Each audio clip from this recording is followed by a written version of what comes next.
Let's get it on.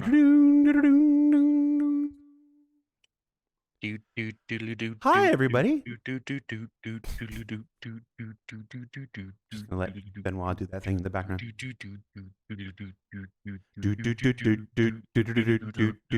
The show's actually started, Benoit, so this will be on the YouTube version.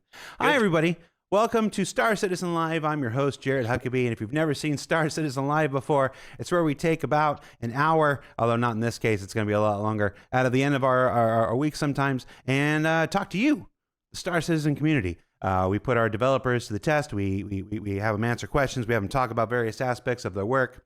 Sometimes we show off really unfortunate plushies that never made it into production. We do all manner of things in this show. On the show this week, we are doing the prophesized sequel to a special edition show that we did back in the beginning of February this year. Now, for those of you who might not remember, or you've joined the project since then, welcome aboard. Back in February this year, after Chris Roberts announced in his letter from the chairman a fundamental change in the manner and focus of our development for this year, Benoit and I took to SCL and spent 2 or 3 hours. I don't remember how long. About 3. Yeah. Would have been good to look at that before I came here. To just shoot on everything. Talk about everything under the sun. Figure out what these changes really meant and stuff like this. And we said at the end of that show that we'd be back in roughly about 6 months. So 6 plus 2 is 8. It's 9. Would you expect anything less? That's right. So we're back. We're back today. Do a quick recap. All right. First, the Earth cooled. Then the dinosaurs came.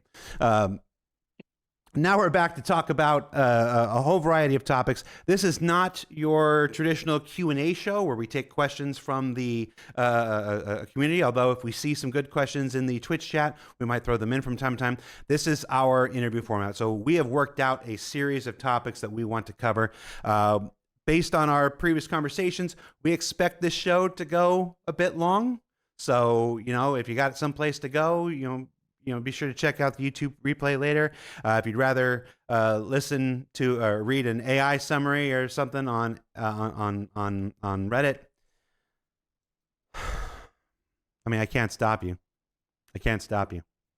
But yeah, you're going to do what you're going to do. We're going to do what we're going to do. Let's jump into it. Let me start by introducing our guest, the man who needs no introduction, but we're going to do it anyway. Chief Technology Officer, Mr. Benoit Beausejour. Benoit, how you doing, man? It's getting better every time. Your pronunciation, it's always going up. It's great. I feel good. I feel good. Well, I appreciate that. Well, who did we? We just hired, just added somebody to my team, and I've never she's worked for me for about 6-7 weeks now, and I've never once tried to say her last name out loud because I'm afraid. It's okay. You can do it. She's not watching the show, so she doesn't know I'm talking about her now. Good. Benoit, who are you and what do you do for Star Citizen? Well, I am a developer, and I am the Chief Technology Officer for CIG. That means that I oversee everything technical, so gameplay engineers, engine engineers, graphic engineers, AI engineers, everybody who touches a computer almost, That's basically my job. And how much of everything that's wrong is your fault? Well, people on Spectrum would say everything. But yeah, I mean, basically, I empower all the teams to build the game, and so technically everything kind of is my fault in a way, Balt's fault. All right, so like I said, we have a lot to talk about today. Who knows how long it's going to take, because it's not like we have any time to rehearse or hash any of this stuff out ahead of time. So we're just going to jump into it. We'll do it live. We'll do it live. So part 1 of this show that I'm inventing right now in my head. Yeah. I want to call part 1 the year of playability.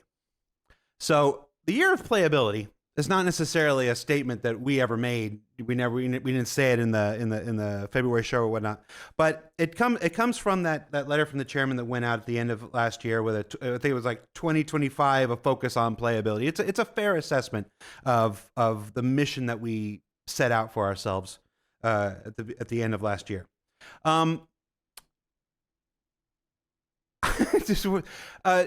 have we during the February show? Remember, guys, we're figuring this out as we go along. It's been a busy week. So during that show, we talked a lot about how Star Citizen had been going in one direction for about 10 years. Since the launch of the PU at the end of 2015 and up until the end of 2024 and whatnot, roughly about 10 years there, we were on one kind of mentality. We were on one. It changed a bit with when 3.0 came out after that big long period where we didn't ship for 8 months and my beard went crazy and whatnot. But we went to this very feature driven. We were on this very feature driven, building the foundation of the game kind of attitude for so many years where we didn't take a whole lot of opportunities to stop and look at what was out there and spend time on fixing that and hardening that and stuff like that. It was always about, we got to get the next thing out. We got to get the next thing out. We got to get the next thing out because we have many of the same thoughts our backers do. It's like you got to get this stuff out. We decided that in 2025, because of the impending release of Squadron 42 in 2026, and the need to let those people focus on that and getting that closed out and whatnot, we were going to allow the engineers that remained on their focuses remained on Star Citizen to take a step back from new feature work and look at hardening and fixing and addressing a lot of the longstanding issues. Now, I said a lot. I didn't say every. It's as many as we can within the time. It's a 10-year journey towards one direction doesn't get turned around and fixed in 3 months, 4 months, 5 months. And we said this at the time. Nonetheless, there's still people who, we see the same comments, guys. We see the same things like, oh, so much for the year of playability.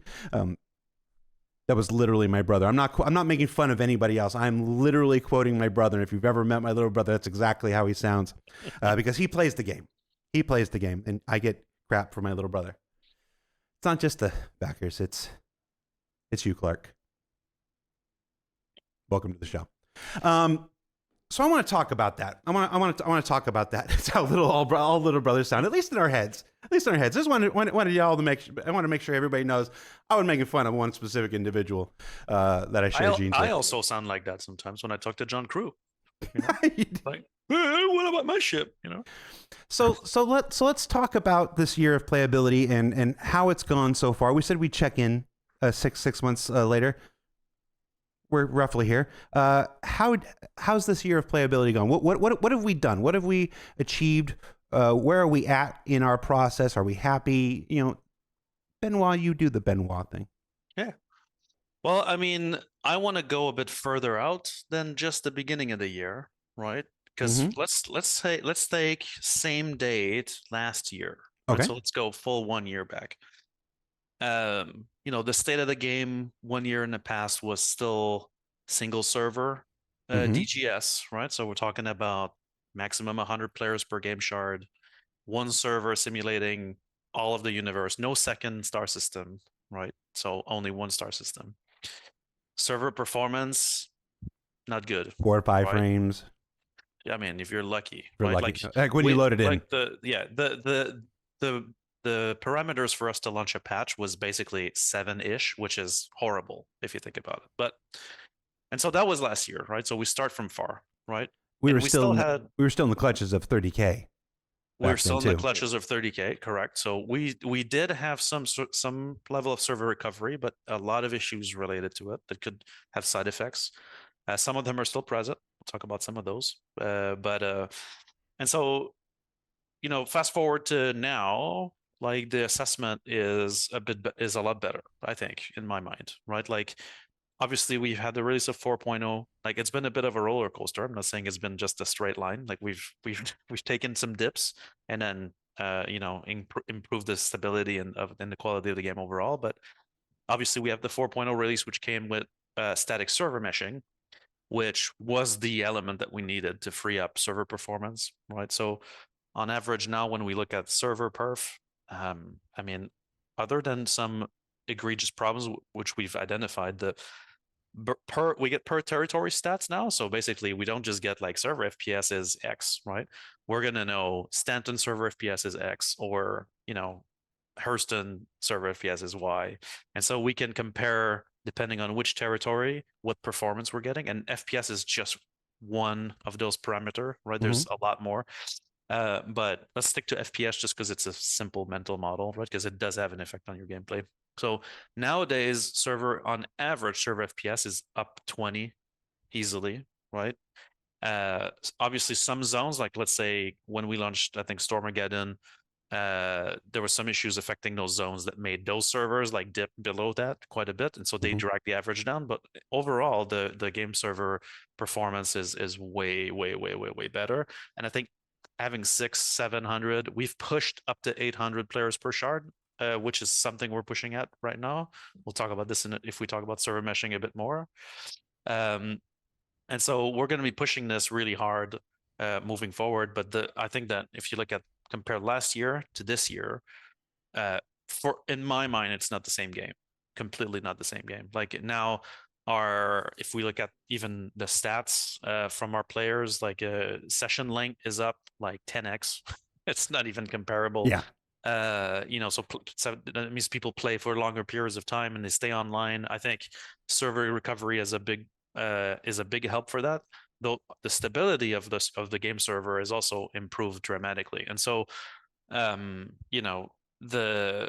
this is all because of the efforts of the changes that we've done, not only to the priority calls, like you just explained, right, which is taking, where we're going and trying to slowly shift it to change direction. Because a team like this of this size doesn't switch on a dime. It takes a long time for these changes to trickle in. But now that we've got kind of the big organizational changes in, that we're starting to see it and reap the rewards of it, which is I hope is showing in the game. Anyway, it's showing for me, so I'm seeing it. So that's so compare 1 year back to now, I think it's just night and day.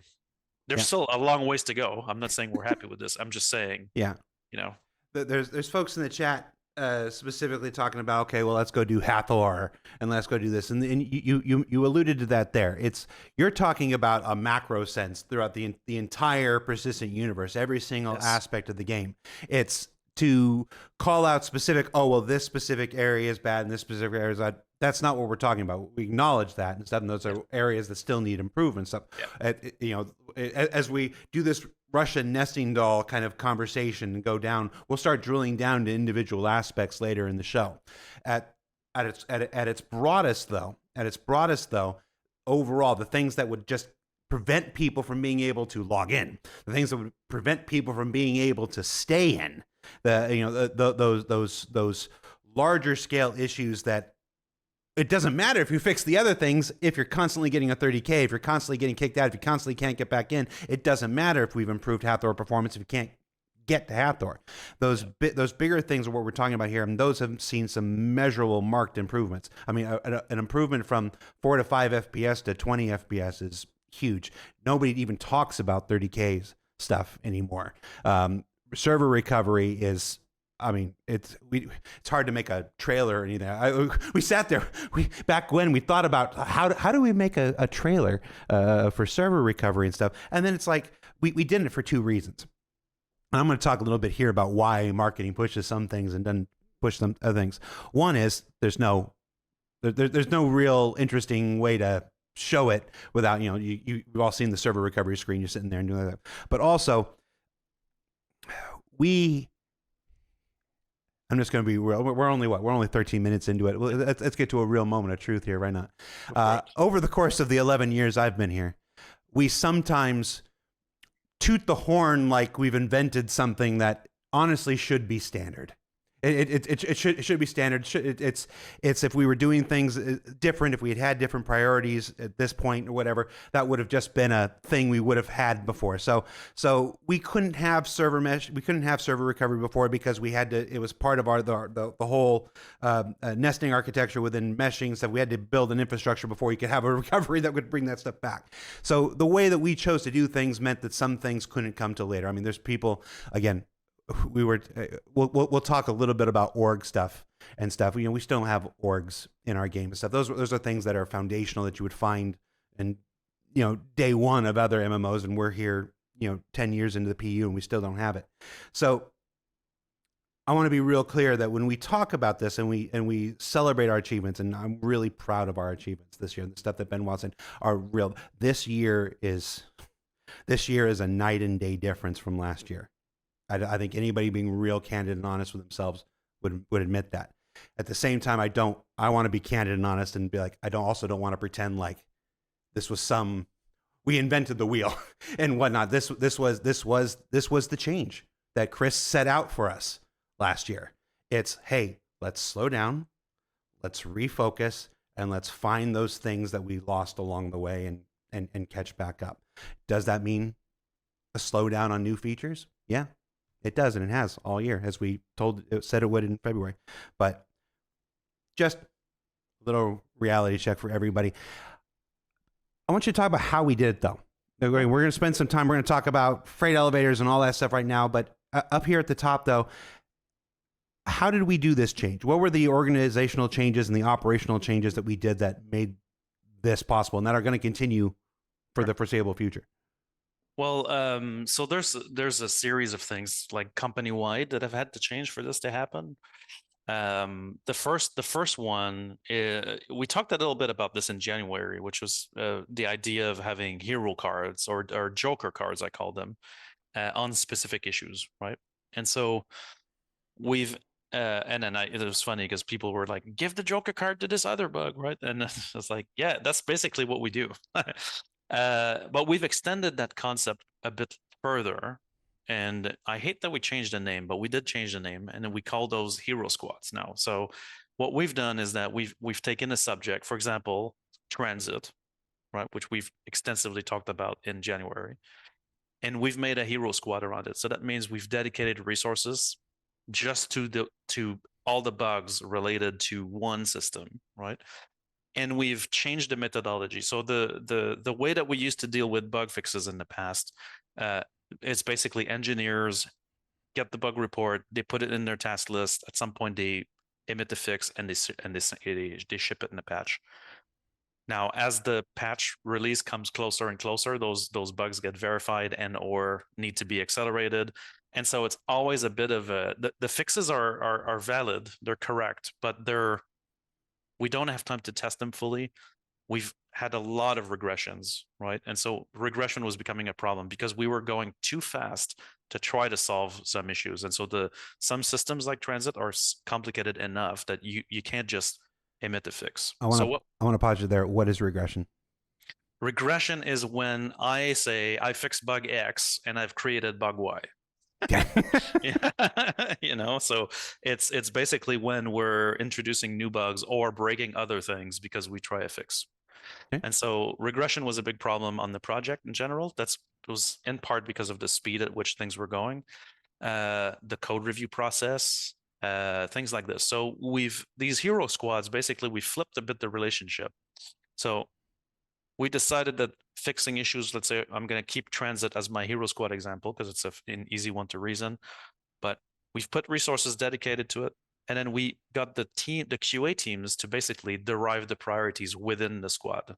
So instead of saying, hey, production management is going to, drive the priorities, we got the QA leads to do that. And so now these guys were completely driven by player impact. And so when they look at issues, they're like, is this impacting players or is it a fringe issue, right?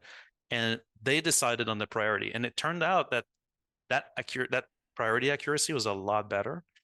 And we asked those teams to be relentless into what they want to reach. And so classify the issues in order.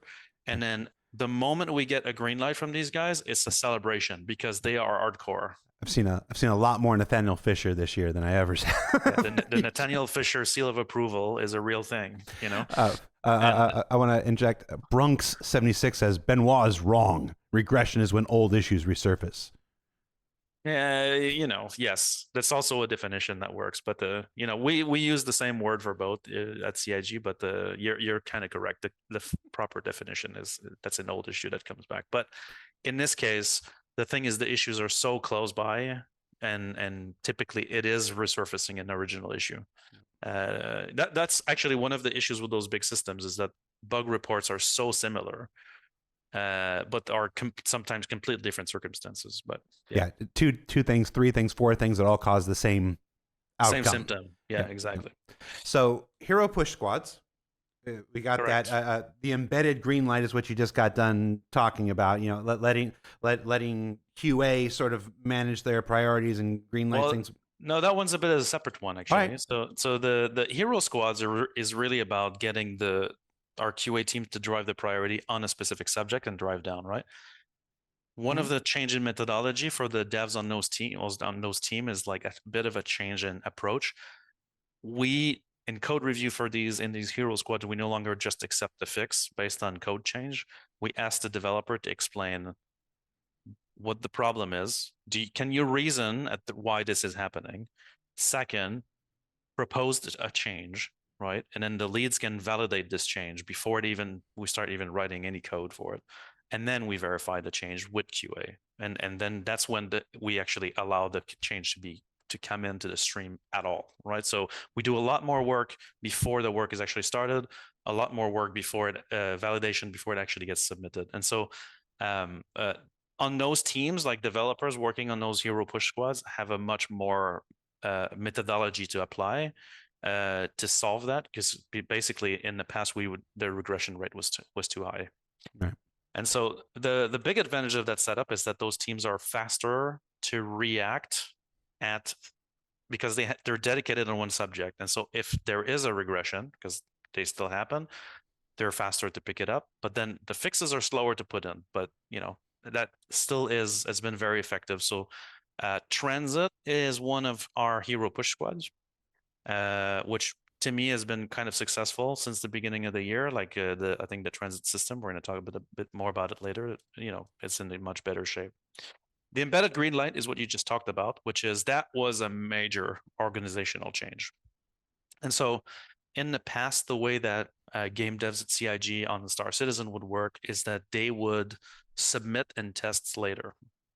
And I know that sounds crazy, but it is what it is. It was what it was. And so at the beginning of the year, we set to completely change this. And so we added this embedded green light process. So what is an embedded? So embeddeds are QA testers that are embedded in a dev team. So it's not, everybody has a view of like there's a floor of QA people, and then they receive a build and they test the build and stuff like that, right? But there's another class of testers that are embedded in teams, and they become specialists in what that team is doing, right? So, if you have an embedded tester in the FPS weapon team, those people know all about FPS weapons, how to test them, what change affect what, and so they can judge what they have to test.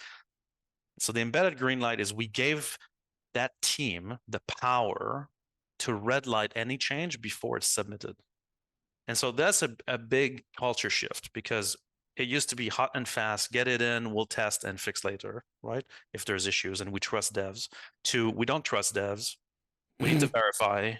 We need to check it, right? And the whole point of this was to hit on regression or side effects, right? Because our rate of regression and side effects was extremely high, right?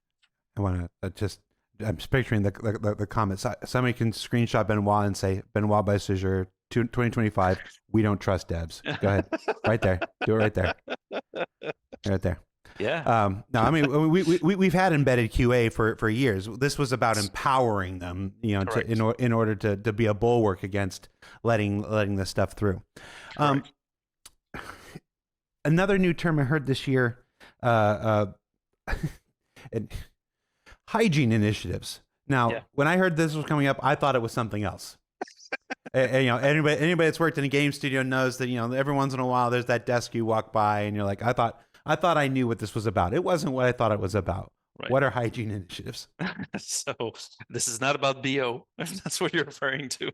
But hygiene is a collection of initiatives related to cleaning up errors, logs, and in general, just reports we get from the game engine that can signify errors or not. So if anybody's ever opened a console in Star Citizen, you probably went, whoa, what the hell's going on, right? Because there's tons of messages going through, all kinds of stuff. Well, that's what hygiene is meant to clean up in a way, right? Now, these things will take us a long time to clean up algorithmically, but we do have the same problem of signal to noise ratio in other areas. So like when environment artists are working in the editor, they get level warnings, right? Well, there's a ton of those warnings that are either irrelevant, asserts, warnings, right, and errors. And so the issue is, level artist is going to get some warning. He's like, can I do anything about this, right? Oh, there's 50,000 of them. Probably I don't have to worry about this, right? The reality is one of those is actually an issue, right? And so the hygiene initiatives is like a collection of things that we need to change in how we build the game to clean up these things so that the errors are meaningful.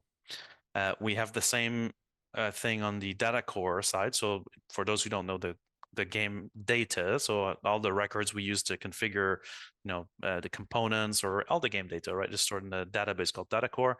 And there's a ton of errors in data core that are reported, schema violation, things like that they're not fatal errors, but they're still there, and we allow them to be there, and that's historical in the past. And so the hygiene initiative is a means for us to reach zero errors in those areas so that we can then prevent them from even being submitted in the first place. So hygiene is basically pre-submit verification on things and concerted efforts to solve these things so that we can be in a clean house. It's like we want to clean the house, right? So that we can do better.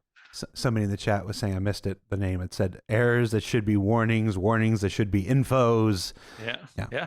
Pretty common. Bad classifications of things.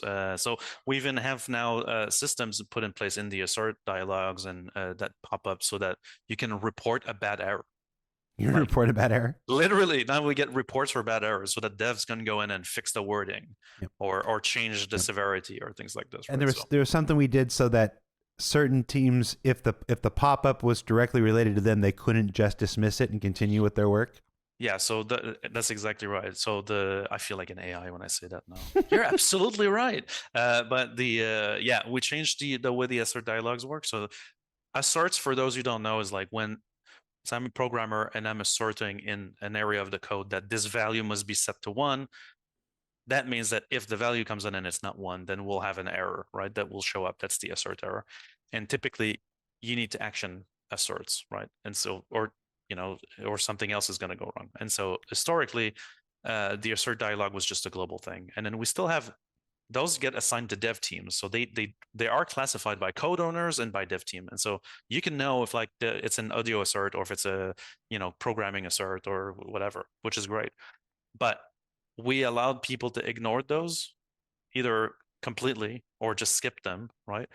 And on the other hand, when you're actually testing the game or playing the game, you get these asserts, so you want to ignore them because you're doing something else. You're not in assert fixing mode. And so what we've changed the relationship towards assert inside the company so that now you can ignore errors for any other team but yours. So if you get an assert error, you need to fix it. That's it, right? There's just no, because the thing that we were seeing in the company was like basically teams going like, oh, when are these, I'm going to pick on audio, but sorry, Graham and team, I'm not picking on you guys, it's just random. But like, when are the audio guys going to fix their asserts, right? Whereas, the reality is like we all have our own asserts to fix. And so we changed that relationship as well. Yeah. It's, again, over years and years, you get this mentality. So it's like, I just need to do my work, and the game is telling me there's an error, there's an assert for some unrelated thing. Like what I'm working on doesn't have anything to do with that. Doesn't have anything to do with that. So you smash it. You smash. It's just like selecting all cookies because GDRP made the rule that now everybody's got to announce their cookies on your website.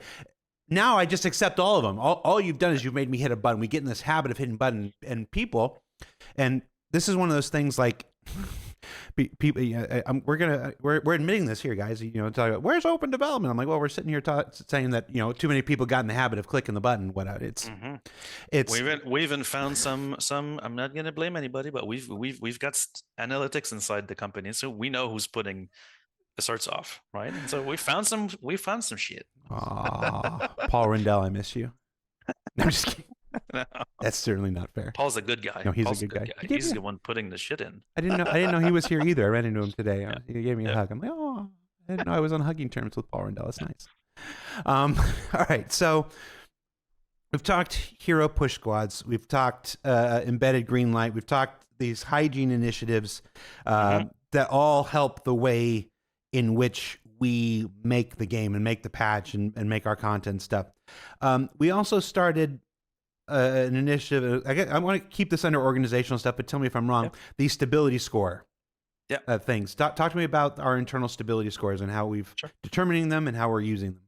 Yeah. So stability score is, I don't think we've ever discussed this publicly. No, I don't think so.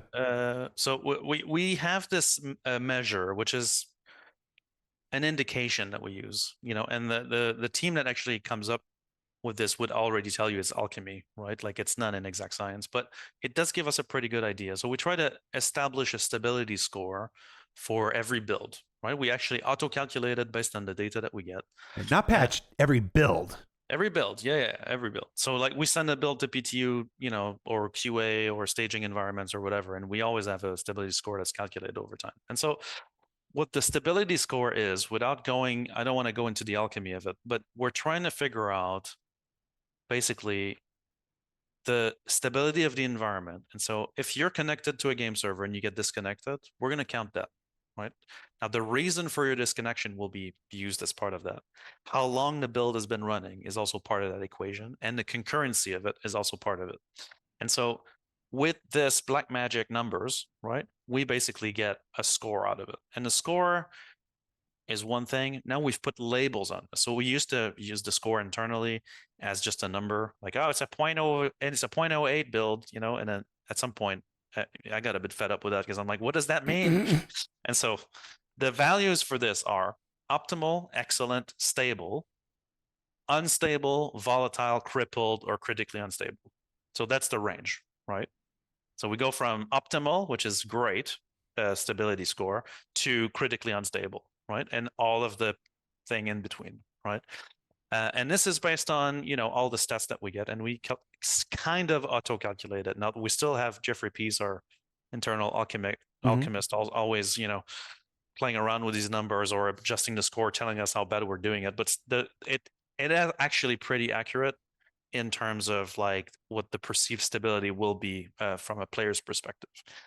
And so if I compare, what was September 11th last year? Was it like 323 or maybe 4 at that point, right? 323 or 4, I forget which one. I would say like the stability score for 323X was probably in the kind of unstable range, right? Okay. That would be a normal range for the 3.2X, this kind of thing, right? So the stability score, server score for 4.30, for example, is between optimal and excellent. And so that means the rate of server crashes and disconnections overall is really good. Now, this score is not just server crashes, right? It's also client crashes or client disconnection, right? So if everybody gets disconnected because one of our cloud routers dies, then the stability score of the build will be terrible, even though the servers are up and they're running real fine, right? So it kind of encompasses everything. We're trying to get one number for all of it. What was the stability score for a 318? That was critically unstable. Yeah, I mean, it's funny because actually the server, if you just took the server score for 318, it wasn't that bad, but it's everything before it. That's why it was so critical in the 318 areas. It's because it was really a massive backend, problem at the time. So yeah, let's not talk about that. We're past that now. But the two things we don't talk about: that damn holiday live stream and Alpha 318. That's right. At least Alpha 318 had to happen. At least that had to happen in order to get everything that came after it. There was nothing about the holiday live stream that needed to happen. So, you don't want the makeup? Let's go back with the makeup. Okay. So that's the stability score, right? So that's an interesting measure, and I mean that proves that we've kind of really improved the crash rate on game servers, so the server errors that you get. Now, we need to do more on the stability score because with static server meshing, even the stability score is sometimes skewed. We have run into area local crashes that would crash loop a server, right, nonstop. And so that really contributes badly to the overall score of the build, but that's because it's one area. So we're discussing how we can do more territory-based scoring as well, so that we can get a better idea. So basically, what I'm saying is we can't get an actual just single number for all of the stability stuff. There's always some factors that, we've had AMD drivers or NVIDIA drivers issues that affected stability scores in some builds, and so yeah. So how do we use that to determine whether a build goes live? Like, is there this? It's I see these. I see an aspect. Let's just pull the curtain way back. Why not? Yeah. I see the question. Is it worse than what's on live now? I see this question come up a lot in internal conversations. When, let's just be real. If we tried to wait for everything to always be optimal, we'd release very few things. Correct. That's the nature of shipping a game that's in development. Yeah, I'm not going to sit here try to hide or pretend otherwise. But so we know that not everything is going to be optimal. But where do we draw that line? How do we draw that line? And is it more than just, is it worse than what's currently on live? No, we always try to shoot for better than live, right? When we can.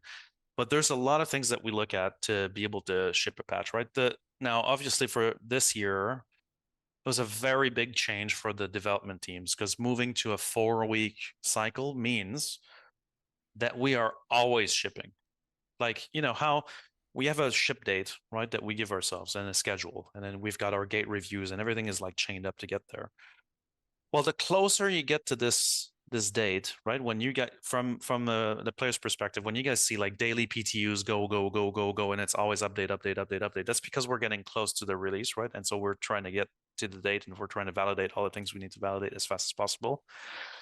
The focus is really on shipping. So even minor issues become top priority, right? And so it's been really difficult for the teams this year to keep up with this, because we finished a patch like, yay, okay, we're late for the gate review. Like literally, it's going like this. And obviously we balance this across multiple teams, but there are teams that unfortunately are, they're on everything. And so they're always on it.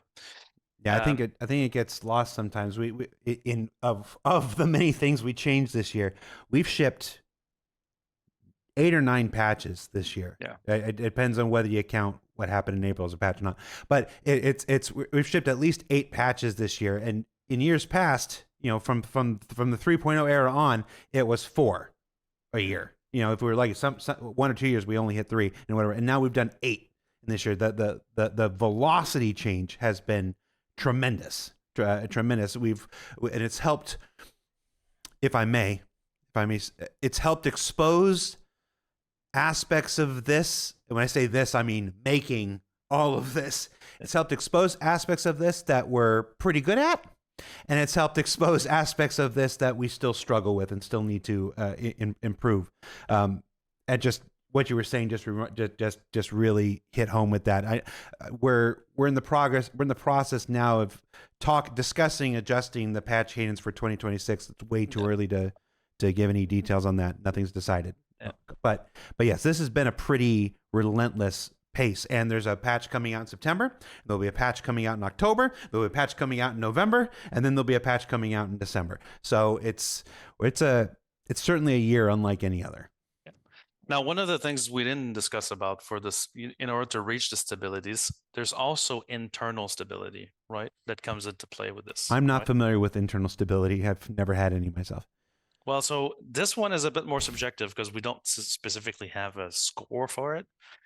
But if I go back to last year, right, the way we would develop the game, and I don't want to go too deep in the discussion about source control and streams and all that stuff, because that's just a rabbit hole. But in general, when we work, we have a mainstream where we work in, right? In the past, this was a melting pot of everything. So core technology, editor, toolings, audio teams, content teams, gameplay teams, art, everything, right, in one stream, right? And the fallout from that is that you go a bit faster because you're building things, you're improving the tools as you're improving the gameplay, as you're improving everything. But the reality is we also had major internal stability issues, which is Imagine that you're an environment artist. You show up at work, you make your little coffee, you pull the morning build. You're like, all right, I'm ready to work on my ASD mission today. It's gonna be super cool. Editor crash, right? And now, oh yeah, the team's already on it. We're fixing it, but you just lost 2 hours. Right? Yep. And so we had major issues with this, right? And so when we started the year last year, when we did the show, just after the show, I think we went and finished this new branching strategy where all of the patches this year have come out of the same stream that we call SC patch. And this patch receives almost no technology update. Yep. It's basically us saying we can do this content with no new engine tech, no editor update, no tooling update, nothing. Right now, that's not to say we're not touching the engine. We've fixed bugs, we've improved stability, but we bring these things embedded green light, full verification, tooling check before they go in. And so it's really about moving all these checks beforehand so that we don't destabilize the content teams who are they're under the gun all the time to produce the stuff that they have to, and we don't want to slow them down. And so that's another reason for why the stability is better. It's because we are also not introducing massively breaking changes in the engine that we then need to debug at patch time, right? And so that's been a big helper on stability at the cost of features, right? That was the whole point of the year, really, so far. And now we're changing some of that with tech preview. I want to hit one more thing before we go into a tech preview and stuff. Features are going to begin. Yes, Virginia, it's true. Features are going to begin appearing again in. I won't say the word soon, but they're coming. Before I get to tech preview, because that was a really good transition into tech preview, but I want to touch on one more thing. You mentioned the rise in session length. Yep. So this is one of those metrics that we've talked a lot about. We're 40 minutes in. We've mentioned a lot of things that have probably never been said on a single development a show before, or podcast, or whatever the heck you want to call this. We don't often talk about session length. The amount of people who are logging in. You hear about concurrency. Steam has concurrency numbers and stuff, but session length is a super important metric for stability and for enjoyment of the product and stuff like this. Talk to me about session length, how it's determined, other than just, hey, that's how long the person's in there, why it's important, and what's happened to that over the last 9 months. Well, so, let's say the session length is calculated by you joining a game server. Hold on, I'm sorry. Spicy SCO7 says 40 minutes in, said virtually nothing. Okay. Yeah, I stopped the whole show. Sure. Stopped the whole show for that. Continue, Benoit. I was saying the session length is calculated when you connect a game shard, right? So sitting on the main menu doesn't count, right? It's really when you're actually actively connected to a game server, and obviously it ends when you disconnect. So that sounds like a simple metric, and it kind of is, but it's very important because it gives you an idea of, like, you can have very high concurrency and a very short session length, and that means that's a terrible patch. It means people are going in. Let's talk about the patch we should not talk about. When you would get in game, if you could get in game and then can't get out of bed, Alt F4, end of session, super high concurrency but very low session length. And so the session length is a bit of an indicator of the quality of the game, but also of the desire of the player to keep playing the game. And so the longer the session length, it typically means that, A, the content's being engaged with, players are playing the game, blah, blah, blah. Now, I'm sure, some people go out in deep space and they mine and that's it. And they can mine 4 hours and they pull the average up. Other players, go PvP for a couple minutes, and then they exit, and then, they drive the average down.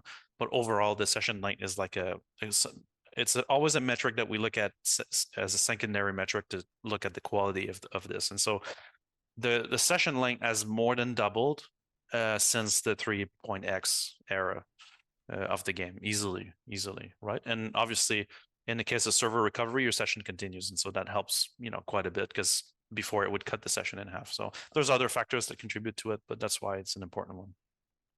Okay, so now I want to talk about tech preview. So we we used tech preview when we launched 4.0. Technically, 4.0 didn't launch until end of January this year. That's when it went to live. It was on tech preview at the end of last year.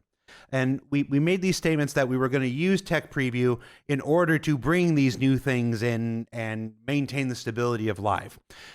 It took 8 months. Correct me if I'm wrong. I don't think we did a tech preview between January and late August, early September. Yeah. And now we're using them for the Vulkan stuff and the graphic stuff. Talk to me about tech preview, why we're doing it, how it's working, and let's just start there. I'll follow up when you're done. Yeah. So, I mean, let's start with we didn't have tech previews in, let's say, April of last year, right? We started this idea of having tech previews last year, right? So it's a new kind of tool that we have. And obviously we use tech previews in the server meshing lead up, right? To validate key assumptions, to actually isolate the testing. If you remember when we did the major technical previews on the 3x branch for server meshing, it was taking the actual previous build with server meshing technology. So uninfluenced by new code, uninfluenced by the current patch, something we know is kind of in a stable range that we can use to test the technology alone, right? It's also a way to de-risk, just again bringing that in the stream and then going Cortez maneuver. Now we're stuck with it. We're moving forward, but and so the tech preview has been invaluable for that, and especially for the server meshing project, that's been a super important tool, because we just don't have always the ability to replicate what players are going to do, and to be honest, even with bots and virtual players and whatever, it's never the same than 4,000 players filling ships with hot dogs. And right now we're using it for graphic stuff. How's that going? Yeah, so this tech preview that we're bringing in is more than that, actually, like behind the scenes, right? This is literally, I told you about the SC patch, so all the patches this year have been coming from SC patch. The tech preview contains all changes that we've brought to our mainstream. This is where the engine development happens. This is also where we bring back some technology from Squadron 42 back into Star Citizen.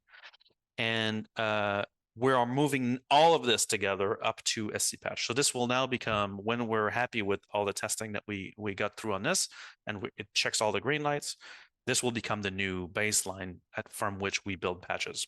And so right now, this includes, about 8 to 9 months of graphics changes, right, which have not seen the public yet. And so a lot of Vulkan changes, obviously, to the great pleasure of our great Ali Brown, who really wants us to finalize this merge so that we can bring this into players. And there's some great stuff in there. So a lot of Vulkan optimization, Vulkan changes, but also in a way for us to test all of these changes that we've been doing to the core engine rendering outside of the lab, because we have a graphics lab internally that we test on, but it never, again, there's never anything like shipping it to players and having all the different kinds of hardwares and configs and settings and driver versions that we need. And so the majority of the stuff in this tech preview is player facing, but there's a ton of back-end tooling that comes with that. A major update to the editor with some new material addition systems and light group systems that are in dire need of coming in, and a major upgrades to our scripting system that power missions, right, which the mission teams are, Elliot and his team are like, when is it going to be done? For that. Yeah, no. Yes. That's. I'm glad you brought that up, because I had actually forgotten that underneath that, it looks like it's just for the graphics, everything. But yes, no, the mission, we call it Mission 2.0. We call it a couple different things internally, but they are chomping at the. You already said that. I'm reusing the same. Sorry, I saw a comment from Salty and Mike that said, "Talk about session girth," and I laughed and wasn't listening to anything you were saying for like 30 seconds. Okay, because that's cool. It's a good joke. It's a good joke. It was a good joke. Now, to be clear on the mission tooling there, right? This is part of Mission 2.0. It's a prerequisite, but it's not the Mission 2.0 system. That's a much larger endeavor that we're still on. But this time it's tooling, right? So if some players are tech savvy here, it's basically a visual scripting system that we're upgrading massively, which was, I think we've demoed this years ago at this point, but it's called the Subsumption at the time, and it's now called Starscript. And so the Starscript system is basically taking the tooling that the teams are using now and making it much more reliable, robust with syntax checking, error checking, validation, auto layout, stuff like that the teams really need to build more quality missions. I'm sorry, let me get this straight. You took a new feature set and you took the base word for it and then added star in front of it and called it that? No, we renamed Subsumption, which was the original name, and then we put star in front of it. Yeah, exactly. That's right. Hey, we have a theme, all right? We're going with it. I'm rolling with it. As long as you're willing to get called out by me every time you do it.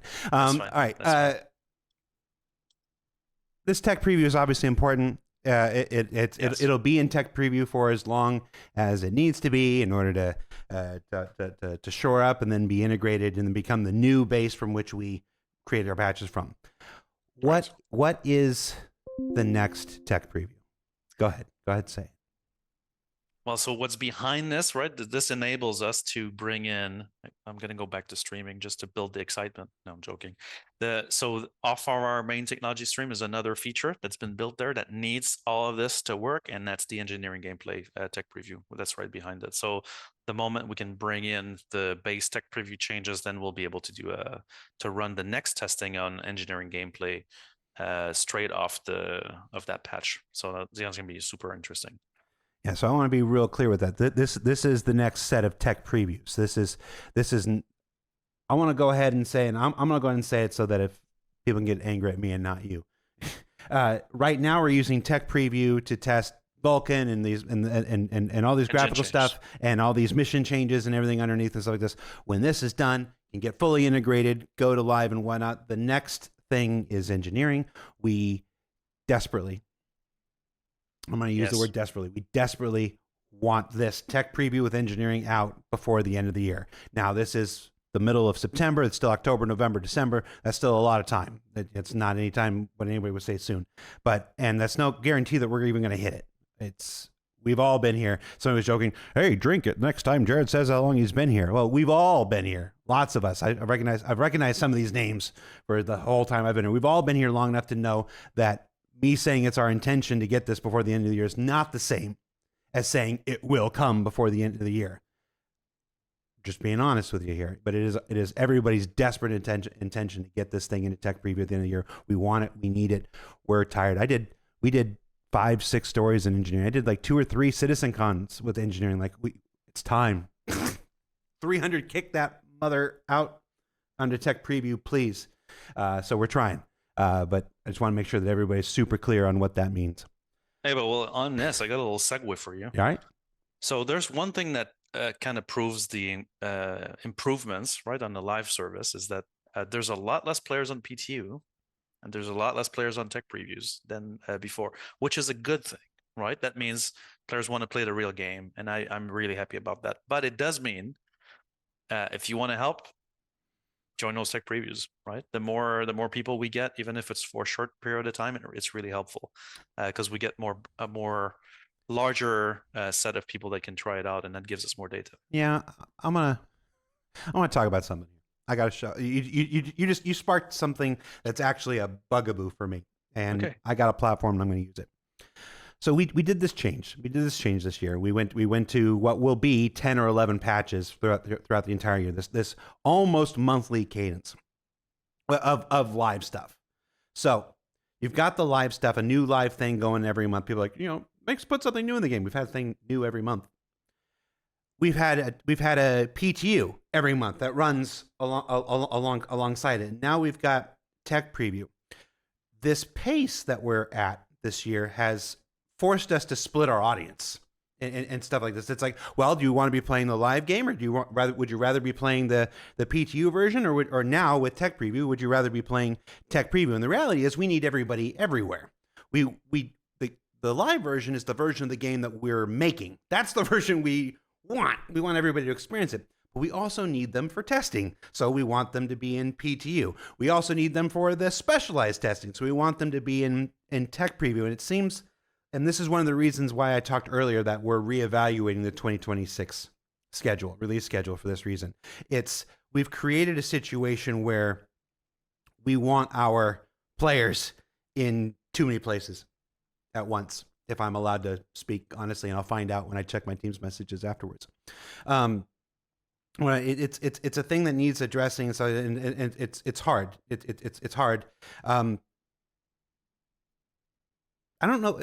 Short of altering the schedule, which we're talking about, what more can we do to encourage people to participate in PTU and tech preview, other than us sitting here on the show and begging them?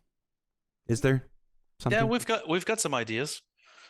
To be honest, like we're toying with a few ideas, like incentivization programs or things like that. But this is slippery slope. It's a very slippery slope. And for me, I kind of like the kind of volunteer approach for this. Yeah. But you're right. Like we do have an issue where, we're testing this and we have the next patch is already cooking. And so it's like, it's always rolling. I mean, at the same time, it's a testament to our ops team that I want to salute one more time, because these guys are always they're always on the clock. There's always a build going out, and so these guys are kicking ass. But it's hard because we certainly don't want everybody playing nothing but PTU. Second a patch goes out there, the next week there's another PTU and stuff. It's like, oh, only play the worst, most broken version of Star Citizen, but we need your help testing it. But it's this weird catch-22 that I don't know that we have a real great answer for, other than adjusting the schedule, which we're looking at next year. And then it gets exasperated when we do timed events like Race for Stanton or whatnot, when it's like, okay, well, if you want these rewards that are only available during this period of time, then you have to be in live in order to get them. But then it's like, well, we got a PTU over here. Wouldn't you like to be in a PTU over here? It's like, well, no, I want to get the rewards. They're over there. And, we extended Race for Stanton. That helped with that a little bit. But it's just that there is no obvious answer to this. I'm pontificating on one of the interesting challenges of our development model that exists, that I don't think anybody really ever talks about publicly. And today we decided we were going to talk about a whole bunch of stuff. So we're doing it live. We're doing it live. It's one of those things we still need to figure out and address. BioNukes had a question. Hey, BioNukes, talk about one of those people that's been here as long as I have. It was a while back. I saved it, Bio. Why not have a set time for the servers in the back end to just reset every day? Why not just flip the switch every day, turn it off and turn it on again every day? Well, so wait, that's one thing I forgot to put on the list of things we've changed this year, right? Which is that we take maintenance windows. We used to never do that. Now, why not do this every day, right? The issue that you get is that it's not just resetting the server. So, rebooting the servers, reloading the game shard from persistence and continuing, you're going to get right back in the same situation. So let's imagine, we're going to talk about cleanup and density a bit later, but let's go back to the 3.x days where we persist all the data in the shard and we have deep intersections. So a ship entered another ship, it's an intersection, is costing on the server. The server FPS is now shit, super low physics threads, using all the resources. And then you're like, okay, cool, let's do a daily reset, right? It's going to fix that, right? So you go through it, you reboot it. Cool. Now server reloads from persistence and those ships are still intersecting. And so you're right back where you were. So if you would look at the graphs and you'd see FPS super low, 0 during the reset, 30, 5, instantly. And so, what we've done in the past for this is now we have way more systems to deal with like this to reclaim performance, right, for these cases. So first of all, we detect them. But also we do emit fresh shards periodically. So we kind of decide when that happens. But when we do massive maintenances, weekly maintenances, we don't take every week, but we do it when we have to make configuration changes or things like that. We'll take a downtime and we're probably going to emit new shards or run the repair on some of those shards. And then that will help. So we kind of do that. We just don't do it systematically because the reality is that's not completely how it works.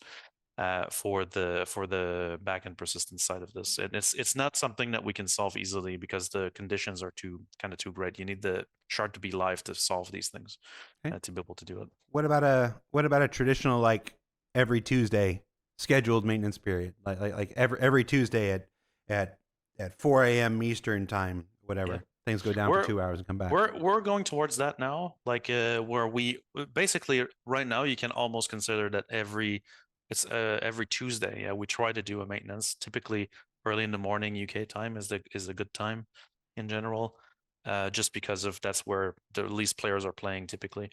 But that said, the we don't take it every week because we don't always have to do it, and so sometimes it's not very necessary. But I'm an advocate to always take it, so that sometimes we use it to accelerate hotfixes. So, in case you haven't noticed, we do hotfixes all the time, right? So we have this new deployment systems now, and we're able to roll hotfixes way faster. But the when we roll a game server hotfix, um, it's going to take time to, what's the word that Ahmed uses? Percolate. It's going to take a while before it percolates, right? Percolate. Yeah. And so sometimes you can have a game shard that has, 10 servers, two of them have the hotfix, the others don't have it. So depending on where you're at in the shard, you have the fix or not. And it takes a while before all the game servers actually run into it. Now, obviously, if it's an unstable build, it's going to be much faster because then server crash, back new instance with the new build. But these maintenance windows give us the opportunity to also synchronize that with a client hotfix when it's necessary. And so we can take everything down, patch the client, patch all the game servers in one go, emit fresh shards if we have to, and then start again. And so that's why typically there's big changes that can come about in maintenances, and we want to use them more. Yeah, definitely. All right. Well, we've completed our first hour. And that was part one. Organizational changes. That was part one. Organizational changes. Let's take an interlude here. I'll ask you just a side question here. Let you get a drink or whatnot. With our last patch, what was the last patch? The August patch. 4.3. There was a big curiosity with the wolf on PTU right before we crossed the finish line. To release that, we discovered something that didn't show up in any testing and whatnot. Walk me through what happened with the wolf. This is a beautiful one. That was fun. So yeah, like you mentioned, we're walking up to 4.3. We're at the point where pretty much everything has been validated and tested, and there's something with the wolf that we're gonna try to do more in the future, is that we try to respect what we call the art of surprise. Is that typically beforehand we used to put everything in a patch, go. Now for certain things we want to try to respect some level of surprise. We find that it's cooler for you guys when you discover things when it goes live and not necessarily on PTU 2 weeks before, right? And so we're trying or in shows every week. Or in shows every week, exactly, right? So and so the wolf is part of that. And so the wolf was going on PTU for validation because it was part of 4.3 release at the very last minute, right? So like I think 24 hours before, just to all right, make sure everything's fine. Well, it turns out everything was not fine, and so we look at the reports. There was one crash that we had to solve, which was solved rapidly, but then we looked at some very curious reports, and so players would basically report I forget the IC exactly, but something like, I landed with my wolf, exited the ship, and then was walking around. Then my friend took my wolf and flew away, and then the world despawned around me. So initially it sounds like a fluke report, but then a bunch of people reproduced it and it was like, I have this. And so like, what is going on? And so typically then that's where our player relations team goes like, something's fishy on here. So we started to look into it. And so we assembled a quick crew to check this out and now this is kind of skeleton crew because we're moving to release. To typically it's very late here in the I'm in the UK right now, so it's very late here in the UK. US teams, it's night for them, so just get this crew on together, start looking at this issue. And so basically the issue that we're seeing is that sometimes when a bug starts with sometimes, it's going to be a fun one. So sometimes when you exit the wolf, you desync between the client and the server. And what actually happened is if you looked at so we have this tool we call the server renderer. which allows us to basically view what the server sees, right? And so think of it like a side camera that we have when we have access to the game server, and then our game client, and you can see what the server sees. And so you'd see my character get out of the wolf, with that super nice animation exit, and he jumps at the end. Yep. Jumps off the ship. Wow, it's like super cool. And then I'm walking around on my client, everything's fine. Game server, I'm literally in EVA animation floating over the planet. And the thing is, I can't exit this condition, right? No matter what I'll do on my client now, the server will always see me attached to the ship in EVA anim. So we're like, okay, what's going on, right? Now we start looking at this. So at this point, John Crew and I are, losing our minds trying to get a proper reproduction. But then we realized, we put new animations for this ship. So the Wolf was one of the new ships that have enter-exit animations, right, that are brand new, like just captured, import in the game, all that stuff. We don't do this all the time. And putting animations in the game is not just put the anim in. It's like it's timing. There's events to link them. There's linking them to the actor system, how they get triggered. Inserting them into ship pipelines, stuff like that. And so we start debugging this. First step was, they probably forgot to put some of the seat events on it. So we do a first patch. We try it out. Now the QA guys come back like, nope, still happens. So like, okay, I think if the timing is wrong on these events, so let's change that. No, I think we went through like 7 or 8 iterations of fixes to try to figure out what was actually happening about that exact animation and why the ship system was disconnecting it. We went into full debugging on the actor. So the actor is your character and all the states it can go through. And we could just see the two differ, right? But it made no sense. Why is one working and the other working? So at this point, we're kind of running out of ideas. And so that's when I used a button. I called the bug smasher himself, Mark Abent, on the show. And so Mark came in and was as flabbergasted as we were about what the hell is causing this.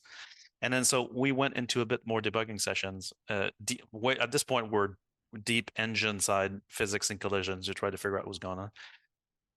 And then in the end, Mark just goes within, in the typical bug smasher fashion, just goes into what about gravity?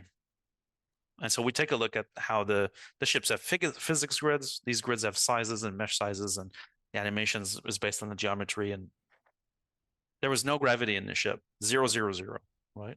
And so basically it was a combination of the physics grid, the fact that the actor on the server runs at a lesser resolution. So, your client when you're in game is at full resolution.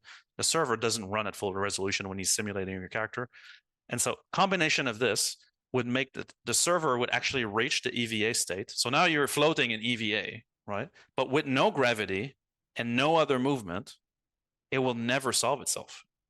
And he's also overlapping over the grid, which is too big. And so that was a bit of a combination of like blunders, from geometry to wrong physics grid to out of no gravity, and it made the bug also not 100%. It wasn't like I exit the ship and it happens.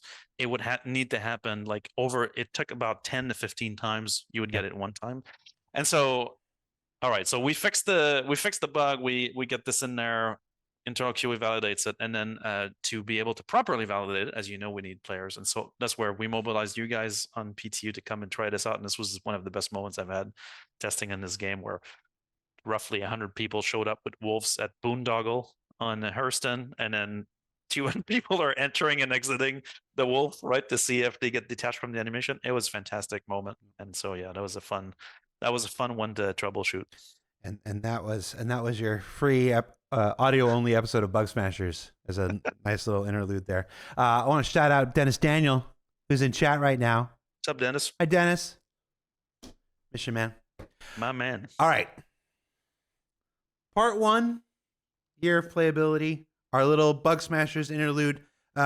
Folks watching, we've got another hour or 2 left, so we're going to be here for a bit. In case you're like, why would they talk about that? Whatever. We're getting there. Part 2, server meshing. Server meshing, past, present, future, static, dynamic, 3D. Benoit, I'm just gonna go get a Coke and a Cinnabon. I'll be back. No. Talk to me about server meshing, man. Well, so obviously we launched server meshing end of last year, and we've been running a server mesh environment for now 7 months, 8 months, right? 9 months. We're not month 9 already. And so that's the static server mesh, and so that means we have territories. Just a quick recap for everybody. And so that means that we have a configuration for these territories, and we can pick different top-level object containers from the tree of the universe, and then we basically distribute them on different, resource servers. So at the moment, we run at a 10 game server per shard setup, and so that means that we basically distribute the key areas, on these 10 game servers, and that's how when you transition from one zone to another, it's seamless, but you're moving from one server to the other. So we've been kind of taking the year to get used to being a server mesh environment. And so that means we've discovered a bunch of gameplay bugs related to this. I think we talked about some of those in January, but that have been solved. But for example, the quantum drive systems, didn't properly handle the transition. Sometimes we'd lose power in transition, and then that would cause the thing to reset, pull you out of quantum, things like that. That's one example, but there's a series of other issues that were related to that. But more importantly, we've been also learning about how to properly distribute the load of the simulation. So now we have this tool, we have this map. It's not the end of it right now. Every patch this year, we've changed the configuration. I don't think we've had a single static configuration since the beginning of the year. Every patch has been different. And so obviously we've tried to make sure that we dedicate resources to where there's an event, right? So if it's a SD location or Hathor locations or Stormageddon locations, we've kind of reconfigured the mesh at each release to basically guarantee some server power at each places, because we know that people congregate in these areas. We've also learned a couple of things, like because the teams that make content don't necessarily always talk to the team that make the tech, right? And so it's so where you put those locations or how many there are is important, right? And so that we kind of learned that through the Hathor moments where like they were a bit too close and we couldn't distribute them properly because of other limitations, which I'll get into in a bit. And so we've changed that config every time, and so it's been really a good learning experience for the team. We've also solved a bunch of issues in the static mesh related to performance. And so we've talked about this before, but the hybrid, we talked about stability of game servers right earlier, but the hybrid is at the center of this. This is the networking component that you're connected to when you're playing the game. He's doing the replication, he's doing the binding and all that stuff, right? And for this guy, the stability score is 0. Meaning, if there's one crash, we don't ship the patch, right? That's it, right? That thing needs to run perfectly at all times. Yeah. And the kind of quality metrics that we expect from the hybrid are very, very intense. Like the speed at which they transfer packets or accumulate packets and transfer it, and between areas and elements has to be very, very, very fast at all times, or else you get rubber banding, you get desync, things like that. And so there's been a lot of performance improvements behind the scene, especially I think just before Stormageddon, or is it after? At this point, it's a bit of a blur. But I know that we found a couple of key optimizations that have really helped the hybrid maintain stability across some of the big binds that we were seeing. Again, binding is this process that when your client needs to bind to an area, it means he's receiving updates for an area. Okay. This whole binding up process is a bit costly on the hybrid, especially when there's big areas being bound. And so optimizations have gone into that. And that has helped desync quite a bit. I mean, there's always room there to improve for improvement, and the team are still actively working on this. That's never going to be the end of it. But it's much improved since the release of 4.0. Like I hope the rubber banding is getting a lot better every patch. Like we're hoping to, always cut some of those big bottlenecks across as we go. Okay. So that's static server mesh. We also learned a couple of things on how to distribute those locations. So the cost of a location, right, and the amount of players. Like is not necessarily the same weight. Funny enough, a lot of players in the same place. Let's say you have an empty room, right, with nothing in it, and I can pack 300 players there, no problem. Server's good, right? No problem. If I add AI in there, we start getting into issues, right? If I add ships in there, bigger issues. So that if you want the cost of the location and the multiplied, not necessarily multiplied, but factored in by the number of players there is what kind of is the cost of an area and how we should distribute we should distribute the computing power that we pay for to run the game. And so we've been learning a lot about this in all these experiments we've been doing, and that's informing dynamic server meshing, right? Meaning what the algorithm needs to be in order to properly distribute the load of the simulation to the different components in the game that can do the replication. This weird equation. This is in all the factors of, all right, obviously how many players are there? Sure.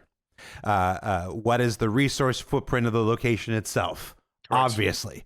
How many ships are present? Because it's not all ships are created equal. Our process of making ships have changed over the years. Some ships are more efficient than others. So it's okay. What's the resource footprint of the ships in the area? What's the resource footprint of the location itself? What's the resource footprint of the people in the area? And then where's the next closest area? Like, because with Onyx facilities, we distributed 100 of them and went up. But like you mentioned with Align and Mine, our one of our big learnings, we'll say learnings. It's a nicer word than mistake. Was positioning was where we put them and whatever. We weren't able to separate them into the shards that we wanted to. So being at one and being at the other one just doubled up the performance hit. Somebody in chat said it seems like everything CIG does is a test. Yes, I think that was Flymo Ninja, if I remember. Flymo Ninja. Hey man, yes, everything we do is a test. We're learning. There's a reason I used to end these shows with "What did we learn this week?" Don't ever think that no aspect of game development isn't intricately tied up with the process of learning. Not for us, for you, for everybody. It's like this. So yeah, we are learning as we do this, and that's what Benoit's talking about it. So dynamic server meshing tomorrow, next week. What you got? So no, well, I'm not going to advance the date, but I can tell you that there's multiple things that compose dynamic server meshing, right? Obviously, the team is working on those aspects right now, right? The key aspects that dynamic server meshing will bring is so a kind of arbitrary subdivision, right? Meaning that we could assign a server to anything that's a streaming group. So inside this big tree, right? You've seen the PES discussions where we show how kind of the data is laid out and it's one big giant scene tree. Any of those nodes that are deemed a streaming group can actually have a server actually having authority over that entire area. And so DSM will definitely bring us the ability to kind of arbitrarily subdivide where we're no longer tied to these territories or this territory map.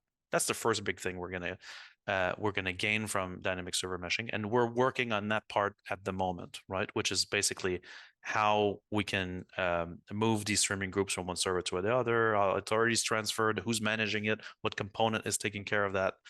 So that's under development right now. There's also a lot of parallels or similarities between dynamic server meshing and instancing, right? And so we've talked about that we're working on instancing. That's also part of this work, right? And so we technically already have the mechanics of instancing in the game in the form of the instance hangars, right? Which basically allows you to have multiple stacked areas on top of each other, but you get to see only one, and only one of them is bound to your client and replicated to your client. Historically, if we go back in the 3x days when we put this in, initially the instancing was actually not working from the networking side, and so you would replicate all the hangars that were at that location, even though you couldn't see it, which was even worse. Now you actually get assigned the proper tag on your character, and so when you actually take the elevator, it's bringing you to an actual instance, which is basically yours. So the instance tag that we're building on top of that will basically leverage some of the concepts we're putting into dynamic server meshing, because we want to be able to distribute those instances across the mesh, right? And so Right now they're location bound, right? But we want to not be able to just have them location bound, but have any of the servers take those off, so that we can share the load. Again, optimizing the distribution of the simulation, of the computing workload that we have across what players are doing. And so that when you enter an instance, we can guarantee a certain level of performance without needing to have a little, dude at the back going like, oh, we need to change the territory map for this, right? Basically. And so we're actively working on all this stuff right now to bring us to the dynamic part of server meshing. And obviously, with that, even though this is not our focus right now, right? We are still planning to go to higher player counts, but this is totally not our priority right now. Our priority is really on getting the functionality and the computing workload properly distributed automatically. Exactly. I'm glad you said we're not. That's not our focus at the moment. I talked earlier in the show about us sometimes acting like we invented the wheel when it's one of those things that other people, other games have had and stuff like this. Lots of games have some version of server meshing. Yeah. Famously, what's the other one? The Dune game, whose name escapes me at the moment. They did a big thing on their version. Awakening. They did a big thing on their version of server meshing and stuff.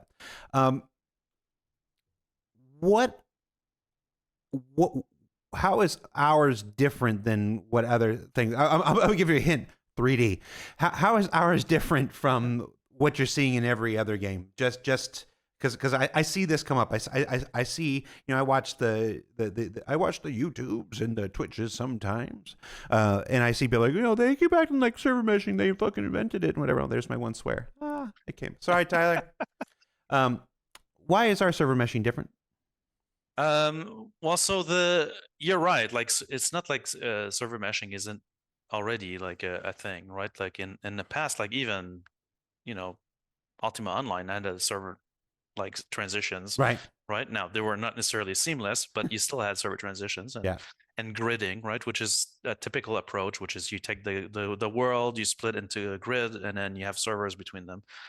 And then the rest of the different strategies come from how the servers communicate to each other, right? And how the state is distributed and how you transition from one to the other.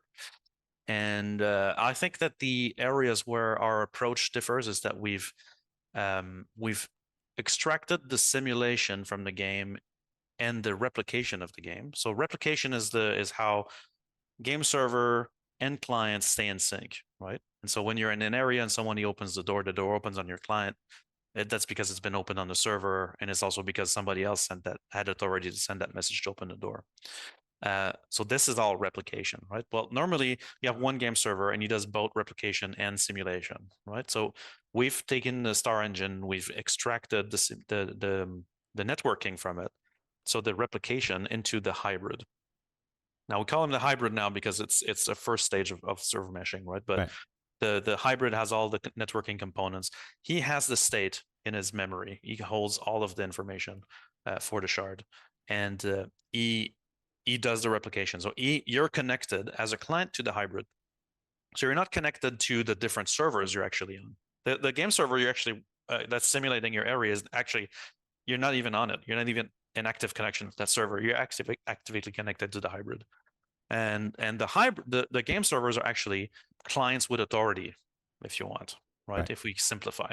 And so that's one area where it differs. The second one is how we separate space, right? And you alluded to it, which is that our territory mappings or our mappings to how the authority is managed is in 3D space. So it's not a grid. It's fully made in 3D space. And so that means that we can have it's 3D space and a tree, right? So which is the other bit. And so what that means is that by taking I'm going to try to make that simple.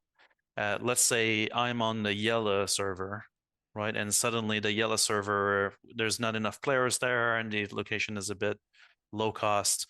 Then we might want to despawn that server. Well, we can transfer the authority from everything the yellow server is doing to its parent. There is a parent, right? Whereas when you're doing gridding, that's a bit of a different model. In the past, I've seen solutions for meshing which include servers like adjacent servers talking to each other, for example, things like that. The client actually disconnecting from one server, connecting to the next, right? Which in all of these cases, these were things that created side effects that we didn't want. So in the past, we did try these things. Like if I go way back when we started the server meshing projects, that was the first approach, was like a bit more classical, but we realized to properly offer what we've shown in, for example, the meshing demo Paul did a couple of years ago, or what you're actually playing now on live, to be able to have like bullets completely traverse Right. the transition and hit on the other side of it. Like we needed to have a solution that was native to all how we were doing it. The bet behind it was that the hybrid was going to be fast enough, and so far it seems like it's working out. Though it is a lot of work to get it, to keep it at that speed with all the needs that we have. So that's I would say was the differences in the approach. And every game is going to have its own approach, right? Tailor made to its gameplay, right? So it's in our case, we're trying to make the biggest universe ever, and so we need the most scalable way to approach it. Also, we've taken the most difficult route, I feel, but I think you need to adopt CR hands a bit more. You were doing the thing, and I kept like, no, a little server inside a bigger server. I'm like, you use your CR hands. It help. This server inside this server. So when this server disappears, the server above it can get the authority. I'm like, I'm just over here like, use the CR hands. Oh shit! Yeah, I was a missed opportunity. If only there was a time. If ever there was a time for CR hands. Yeah, that's true. All right. So 3D server meshing, and separating everything, so connecting people to the hybrid instead of the server, so that things can connect and carry through from one server to another server seamlessly and stuff. Anything else you want to say on server meshing before we move on?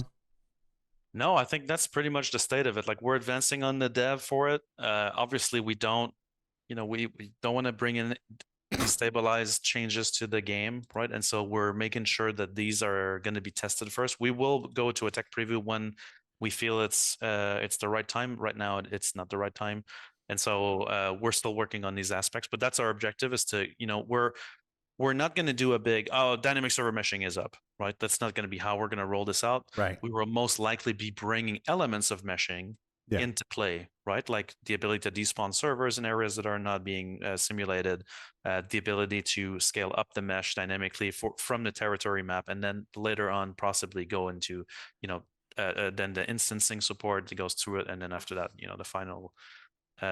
the final jewel of like dynamic resubdivision and reallocation. So I didn't mean to laugh in the middle of what you're saying. Don't please in the chat goes, I'm really glad I was here to see Disco's last show. I've survived this long, man. All right. So, part 3. Big tickets. Oh, stretch. Part 3. What is my hair doing? It's looking fabulous from here. So weird. All right. This section I call big ticket items. These are various issues that at some point in the year have generated some amount of angst, aggression, frustration, or any other word you can think of to describe Tyler Wicken. He's watching. Let's start with the big one: freight elevators. Yeah. Now I already did a big 5-minute thing explaining. Oh, there's a delay. He just popped up. Freight elevators. Where are we at now? What's happening? What happened? What do you want to tell us about freight elevators? Let me pull up my notes. Okay. So freight elevators is one of our hero squads, right? Now your previous interventions, that came way too late in our planning, right? And so that's one thing that, I think that if we could go back in time, that squad would have started way, way, way earlier. And so I've got a bunch of discussions. I'm sorry, to be clear, work had started earlier. We hadn't had the hero squad on it. Correct, exactly. Yeah. Okay. Good clarification. And so let me go through some of the stuff that we've been going through on freight elevators in general. So to start with, obstruction issues, right? And so a lot of the issues that we ran into were related to how the elevator actually detects obstructions and or contents. And so, for example, blocking the doorway, item being positioned on the roofs of the planetary freight elevators. Now, a lot of this, by the way, like I'm going to talk more about the planetary versions of it, which are 10 times worse for some reason. But in terms of instructions, like you could leave items on top of the elevator, and then it was detected as an obstruction, right? And so these obstructions, first of all, the checks were super rough. And so they would go, there's something, I'm not going to move, which is what a bit like, come on, you know? So So somebody would put a smoltz bottle on top of the freight elevator, correct. and the whole damn thing would stop working. Exactly. Well, yeah, exactly. That would brick the whole elevator until that was removed. But incidentally, MedPen. Oh my god, it was MedPen so small. yeah, I remember. no, yeah, but see, that's even worse because there's a problem with how the items are set up, right? And so when we create a prop or we create an item, there's a bunch of things that go into it. Physics proxy, weapon proxy, all kinds of things that go on top of it. One of them is the bounds of the item, right? Which is not. There's multiple bounds in case you thought it was just a sphere or like a shape or a rectangle. There's more than one bounds, but long story short to say that a lot of items have incorrect bounds. And so what that does is that when you leave them on the flight elevator, they might clip into the elevator, right, itself. And so couple that with the bad obstruction checks, that could cause some really crazy exploits. Like for example, leaving, I think, a med pen on the freight elevator, it would clip through the platform. You couldn't even see it. So you'd be like, there's nothing on it. And then it would still block it, right?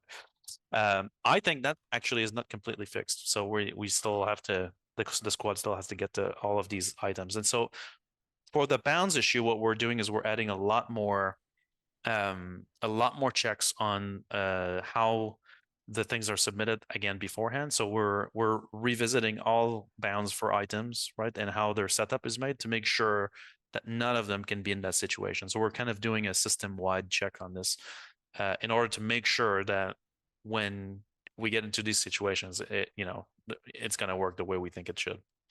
There was also this is all you'll see, it's all super interrelated, right? Items that would get destroyed but would no longer have geometry, but would still be considered obstructions. And so that was a very egregious one, I think, that we saw very early, which is there was a way for you to destroy an item. Its geometry would disappear, but it would leave the entity present. And so now that's it. That elevator is gone. Like, you need tools to see that entity, right? I mean, at least with the med pen or something, people could zoom in and try to scan the pad, try to scan the thing, and try to find it. People in chat are already like, "Oh, great! You've just told everybody how to do it." It's like this. It's. We're also telling folks how to fix it. We're trying here. It's a delicate needle to thread here, but.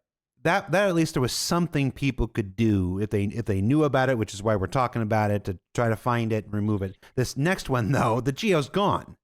Yeah, that's it. This one was the worst one, right? And so the thing too with the freight elevator bugs related here, like some of them were set up of the actual freight elevator geometry, right? Actually, that was a regression. So it was a bug that got fixed and was reintroduced. Which is the shape, because we have multiple types of freight elevators, right? We have like the horizontal one. We've got ones that are vertical, some with doors, some without, and so there was some of those best setup. The planetary ones were especially egregious in that case. And so there's still some bounds check to be added, but this is all when you got all these messages about obstructions, then that was all related to this. One of the other issues we had with freight elevators was actually one of the first ones we had to fix, which is that the freight elevator is set up into two things. There's the kiosk and then there's the platform, right? And so the kiosk hosts the manager component. He's the one that's managing the stuff, right? And the platform is kind of slave to the manager. So there was an issue where, depending on how an area would stream in or stream out, the platform or kiosk would stream in first or stream out last, right? And this caused these two components to now be disconnected. So they would not find each other anymore. And so in those cases, that entire location was dead. Like that was it. that location, game over, right? Because they would never find each other. There was no model in place or process in place to go and try to fix that. And so this is, in part of what we do on the hero squads, we've done the same with the transit system, which is we introduce self-healing approach, right? And so in this case, you know, the system would actually retry to connect. So if a manager doesn't have its connection to its platform, then it would get retried right over time until it actually connects. And so this way, even in the case where we do run into an issue where they disconnect, they could still reconnect. And so that solved the issue. That was actually rolled out in a hotfix. Sino says, are elevators CIG kryptonite? Elevators are the kryptonite of every game development team in the world. Elevators and doors. Yeah, doors and elevators, man. Doors and corners, man. Let's continue on our list of bugs with freight elevators, right? The UI and platforms could get out of sync. And so this is where the platform will have content. So there's clearly a box on the thing, and the UI is showing that it's empty, right? And so that prevents you from, basically makes the whole thing inoperable, because now you can't ship your box at all. And so in this case, I think that the reconnection, the streaming reconnection, actually solved this by self-healing, but also the UI will requery multiple times to be able to make sure it's always updated. This is a side effect of the game teams trying to cache a bit more data than they should, and so now it cached an empty elevator. So that's a weird state. So a bit of background on how the platform actually works, right? So you've got your inventory system, right? Your warehouse, that's where your things are stored. The inventory system has that, right? So you can query for items in it. You get the list of what's in it. You can unstow items from it, which means bring them into the game world and physicalize them, or you can stow them into it. The freight elevator and the ship cargo platforms are actually using an abstraction on top of that called the inventory container. And so the inventory container can be open or closed, right? And so we had an issue so what that means is that when the inventory container of the platform is closed, that means that all of the items that are physically on it are actually stowed. It's opened, it means that all of the items that were in this inventory container are in the game world and being acted upon. So when you unstow things on your platform, that's what happens. There was a weird case where, in certain cases, if there was a delay in the back end, right? So the back end systems for all these operations have queues of operations that run, and so they can handle a delay, right? But in this specific case, there was a weird state where what's actually unstowed in the state of the container would be desynchronized. And so we've added another repair flow for this that would actually detect the state of it and actually resynchronize it in the cases where that would happen. This was because we didn't properly handle failures. And so in the case where an unstow would fail, the state would now be, in a weird situation. And so now we do the proper error handling, which is another thing that we've changed in our processes for development, is that error handling is now part of code reviews. So we really need to make sure that sounds like basic, right? But I mean, I'm just saying the way it is, right? Some cases were not handled, and so you need to handle those failures. You wanted open development. Yeah, that's it. It's all warts and issues, right? And same thing for door states, right? So whether the door is open or closed, right? After stream in and out or server crash, right? Would sometimes clash. And so the kiosk can think the door is closed, but it actually is open.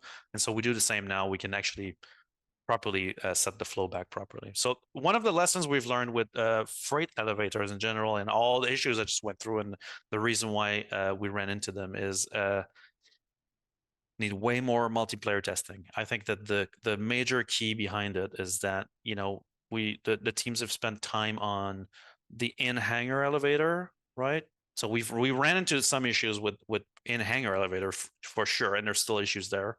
But the big difference with the resource drive event was that we were driving players to the freight elevators, and there's more than one player interacting with it, right? And so that's one area where we have improved our testing and our testing approaches so that they're properly tested multiplayer and not just as a when we reach PTU or that we in focus test. Now it's like part of the general testing for these open areas. You've mentioned something called self-healing. Yeah. Oh wow, what's self-healing? Healing. Well, so self-healing is basically when we add functions to a system to detect that it's in a bad state and attempt to fix it, right? And so you could call it a kludge in some areas, right? Sometimes it's not the right thing, but I think that in this case, for a lot of the systems that we have, where we are working on a replacement, for example, and we're trying to keep this one running, self-healing will come in and basically rectify the situations, right? We have the way our game is made with our streaming system makes some trivial things in a normal game very complex. And sometimes we run into these issues where the game teams can't really identify what's specifically causing an issue.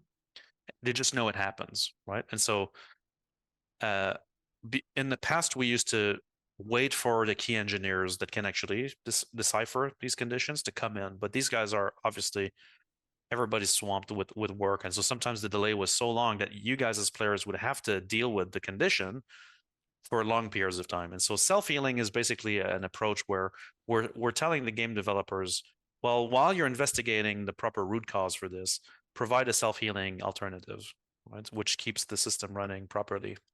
And it's self-repair, basically. There's an interesting, I don't know, maybe not, it maybe interesting is not the right word. There is a forever thing that happens in chat. It's happened during the course of this show. It's happened in every YouTube comment and everything. So this idea that every developer can work on every single thing. That if this person is over here making a loading ramp for the Zeus, they could be better spending that time over here fixing network code and stuff. And like, why are you working on that when you should be working on this? And the answer is almost always because that's what that person does. Correct. They can't do anything else. That's not what they're.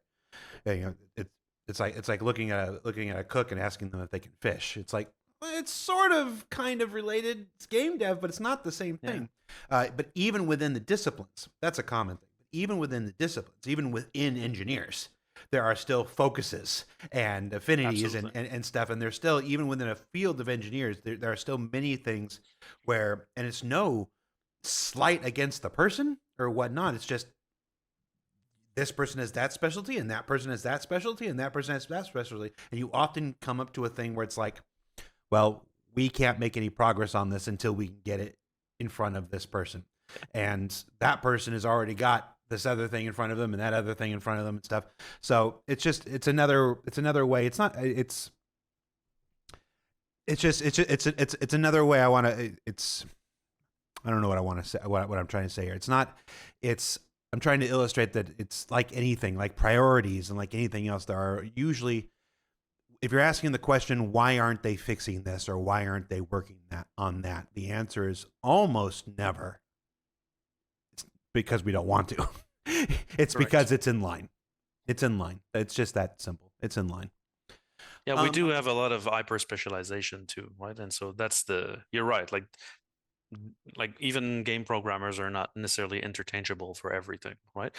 That said, our approach, by the way, for our game teams is very multidiscipline, very fluid, right? Which does enable a lot of this, right? Like we have engineers who are able to go from one system to another in the game code, right? But when you have to do cross-discipline things, that's where now you need a concerted effort, and that's when it gets queued up. Before we move off of freight elevators, what's the thing that's happening in like you go to Wicklow, you'll put all of your recipe stuff on the thing.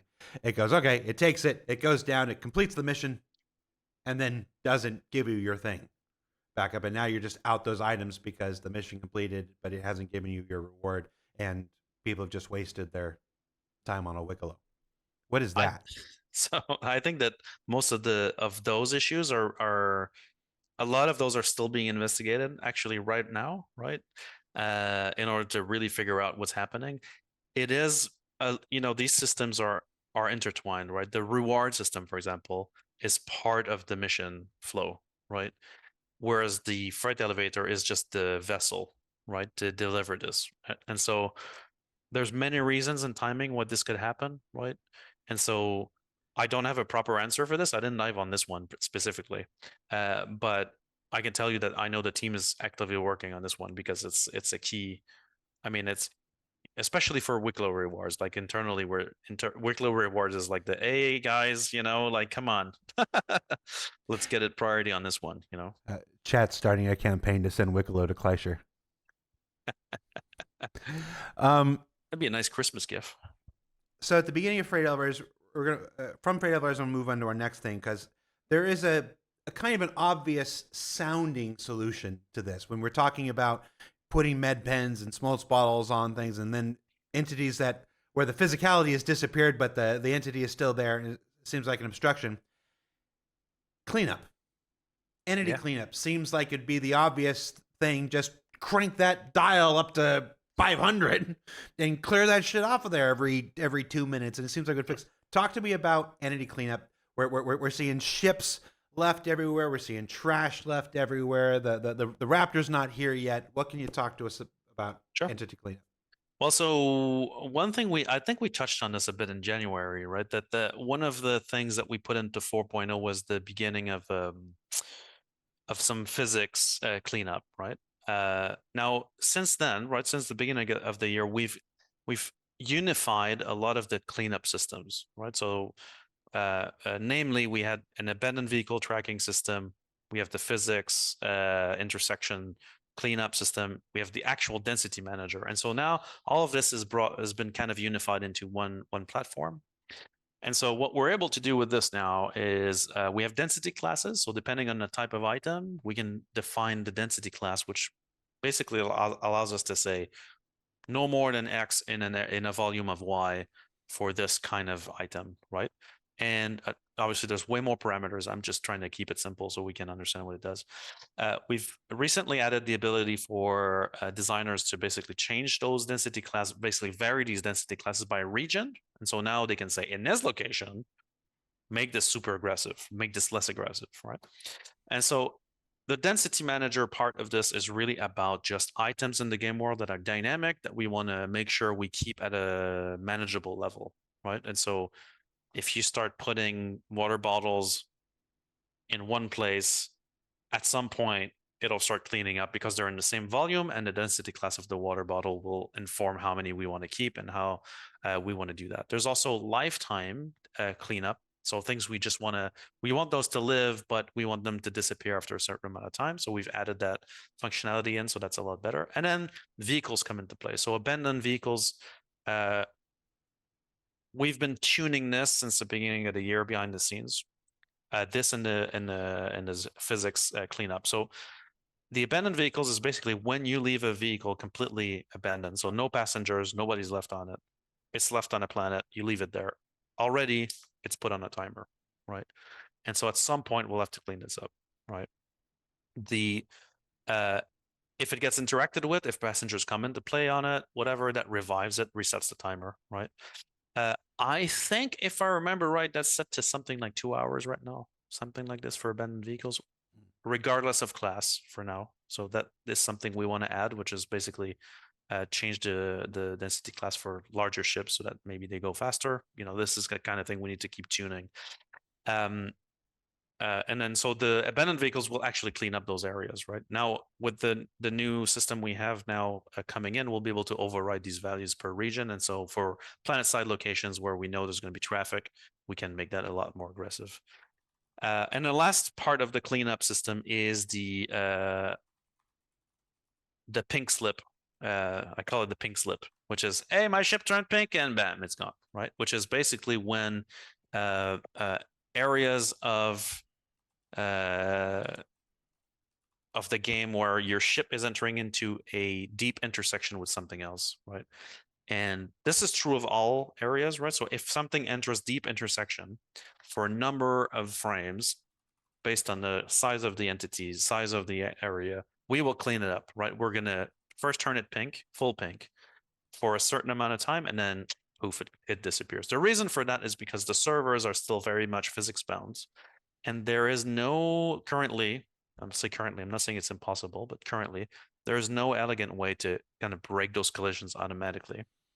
and cleanly. It typically creates these uh, maelstrom of physics problems when you try to fix it, and now you've backed it out into another physics element that is now colliding, and so you end up into these massive unstable systems. And so the pink slip is there for the moment, right? We're trying to improve this. We've been tuning these values quite a bit since the beginning of the year. Every patch we adjust the density classes, the abandoned vehicle timers, and the physics intersection costs a lot. I feel like we're seeing a lot less reports now. It's kind of getting a lot better. I think we're getting into the sweet spot, but it's unfortunately not a magic. Just turn on density tracking, right? We already have density tracking. It's really about tuning the numbers so that it feels good, right? And that's the hardest part of this. Folks in chat are talking about just make it salvage gameplay. I want to preface that Benoit's not a game designer, and when so those are game design decisions. But yeah, I mean, an obvious kind of thing would be have an abandoned ship generate a salvage beacon, for ship Sure. to come and grab and clean up and stuff. But I think a big part of that is salvage needs a bit more attention too. Yes. We need to make those materials worth more, because it's not just enough to generate the missions. We need to make the materials that you get from those missions more valuable and mean more. And there are things coming around the corner. That's not true. There are things coming down the line. Let's just be down the line. Around the corner, that's not accurate. That's not remotely true. Then things come down the line, like crafting and whatnot. They're going to need lots of materials from lots of different places and stuff like that. So mining, salvage, lots of opportunities there to link it with other gameplay systems and make people want to go out and salvage things. I mean, the amount of abandoned ship, for example, like let's say we did that right tomorrow morning. We're like, okay, abandoned ship detected, salvage beacon goes up. There would be an overwhelmingly amount of salvage beacons because the amount of abandoned vehicles is extremely high, right? And so balancing those contracts after that becomes kind of impossible in this current setup. That's not to say we're not going to do that, right? But Yep. we need to put attention on salvage to be able to do that properly. Yep. No, Jared's voice, Jared's mic isn't going out. I was just forgetting where I needed to put my mouth in order to use it. I'm a professional. Something. All right, so entity cleanup and freight elevators. Yeah. Another big bugaboo. This one's a relatively recent is not. It's been exasperated recently. We'll say that. Mm-hmm. Too many people. Too many NPCs. Spawn management. Whatever the heck you want to call it. My personal pet peeve. People go to an ASD or whatnot, and it's like they're trying to whittle the numbers down, and they get down to like 10, 12, or 12, 10, 6, and then it bump back up and stuff because things are respawning too quickly. What's going on? What can you tell us? This is one of the ones that completely infuriates me because it touches on many things. So spawning in the game is all over, right? There's multiple different types of spawners. Some of them are like item port spawners. For example, I hate using the bartender as an example, but apologies. But the bartender picks up a glass from an item port that's on the counter, and then we're at some point going to respawn a glass on this so you can do the animation again or things like that, right? Same thing for like AA turrets. In 4.0, we've had many issues related to overspawning from those spawners, and we fixed a lot of them. Mainly conditions where designers would set those up as infinite spawn and no limits, which is great, right? So that's one thing. Now, since we've been putting out content this year, like the different locations all have like a population of AI NPCs, right, in the place. And so it's been kind of, we've had overspawn, I think, with every content patch this year. Yeah. Where every patch there's at least one report that comes up as like infinite NPCs at location. Is it meant to be this hard, right? And I always like, all right, what's the cause now? This is one of an example of like the symptom is the same. The cause has been different every time. This is something I really want to get time to solve properly. But the replacement system is in the works, but it's not close to being there. But so the way this works, I'll give you the most recent one, for example. I think it was in 4.3. 0, the mission module is the system that actually activates the NPC population for a mission in a given area, right? So when you enter the action area of a specific part of the mission, then the mission code is going to go and initialize submodules, and then one of those submodules will say, "Hey, put some AI in there," and then it's going to activate the spawn closets in the area, and that's going to start, right? The issue is there was a bug with the way the mission flow was working for these things that would cause these modules to doubly initialize in certain cases. And when that started, then it would actually do it again and again and again. And so that's the latest source of these overspawns.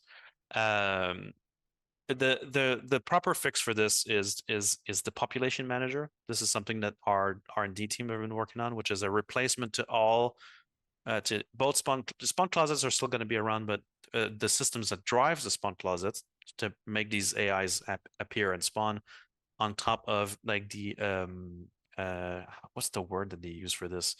The base population in an area, like let's say you walk around New Babbage, all the social NPCs. Currently, all these social NPCs are placed there, right? And some of them, like again, the bartenders, are driven by mission modules or area modules, and those always get this overspawn. So we just need this replacement system at this point. Like this, we keep repeating this error from different angles, right? And so the population management system is his approach is different. He's gonna know what's in the game world. It's like, I need 5 guys. Do I have 5 guys? We're good, right? Like instead of going, when I start, I spawn 5 guys, which is a complete, problem. And so yeah, overspawning will be solved by this. In the meantime, we're putting in more verifications for the cases where when you stream out and you stream in and the module resets, or you abandon a mission or start the mission during while you're already at the action area, that the actual logic doesn't run twice, and that there's actual limits in those areas. Sorry, I've just been thinking about a cheeseburger and fries from Five Guys. You said it. I just need those 5 guys. All right. So obviously, that's a bit of a whack-a-mole thing until we get the new system online. Yeah, one thing that I'm hopeful about though for this is that the teams have actually built some good additional debugging tools that allows us to kind of view the state of this. It sounds a bit weird, but it was difficult to even know how many NPCs are there at this location. That was actually a difficult information to find. So now we've got super good tools to be able to tell that. So that means if I'm able to just open the tool and view that information, it means that game designers can do the same. And so that means they can debug those problems in advance without us having to do it post-launch, which is the big thing. No, chat, I don't have 5 guys money. All right. Freight elevators, entity cleanup, spawn management. When server meshing came online with 4.0, it brought with it all this new stuff and all these great things that we could do now. We got to be able to increase the server cap to 600. We got to improve that FPS performance on the server from 4.5 to 20 and stuff like this. It also had some knock-ons to some old systems, specifically interdiction and beacons. So we resolved most of the interdiction stuff in July, I feel like. But talk to me real quick about why that happened and what the solution was. Little story behind this. So if we go back to the 3.x days, right? Like the game server has everything, right? He's simulating everything. All the entities are on one server. And so there's I don't want to say shortcuts, because this was just the way you would build things at the time.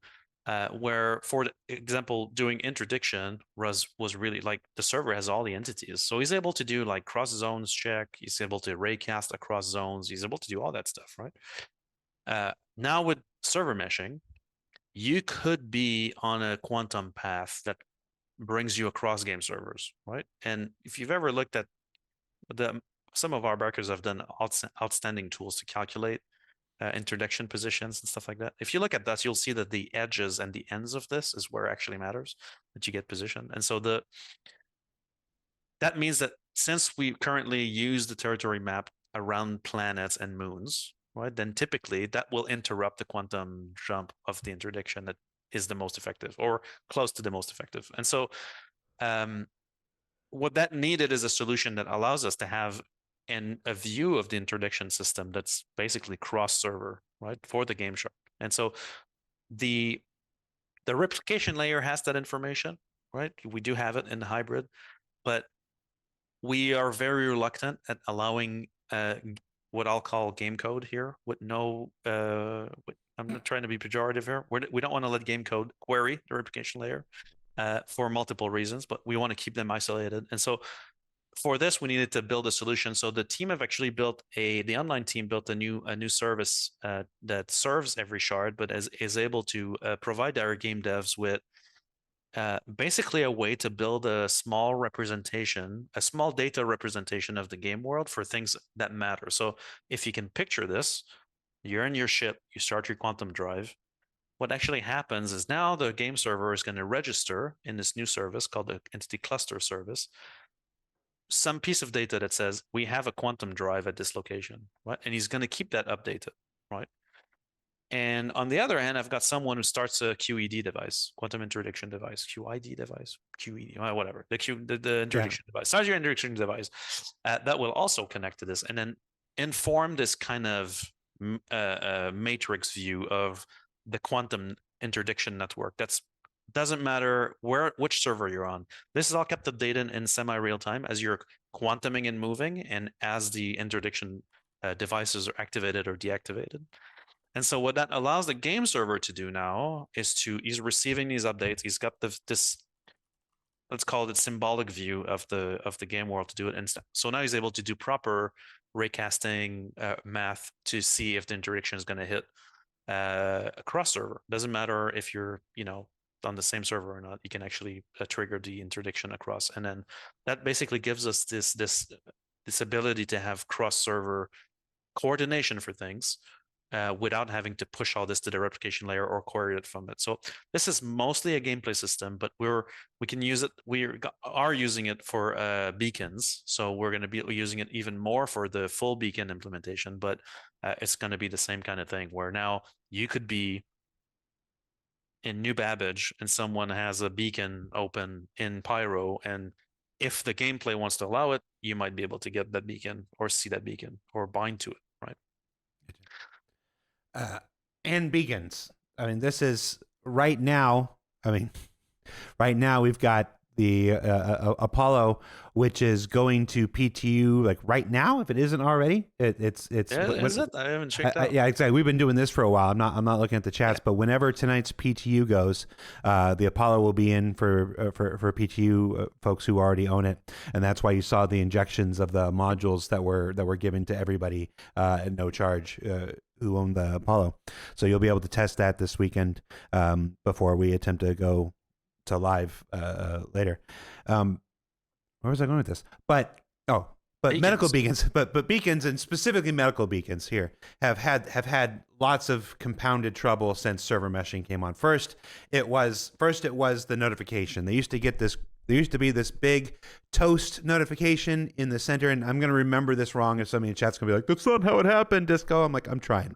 There's a big toast notification that used to happen in the middle, and then when we bumped the server notification, which was great for people who wanted to play first responders, because they could go and they could do stuff, and then they had this nice big notification that somebody needed a medical beacon, and they could stop what they were doing and then go and run off to the rescue, and that was great.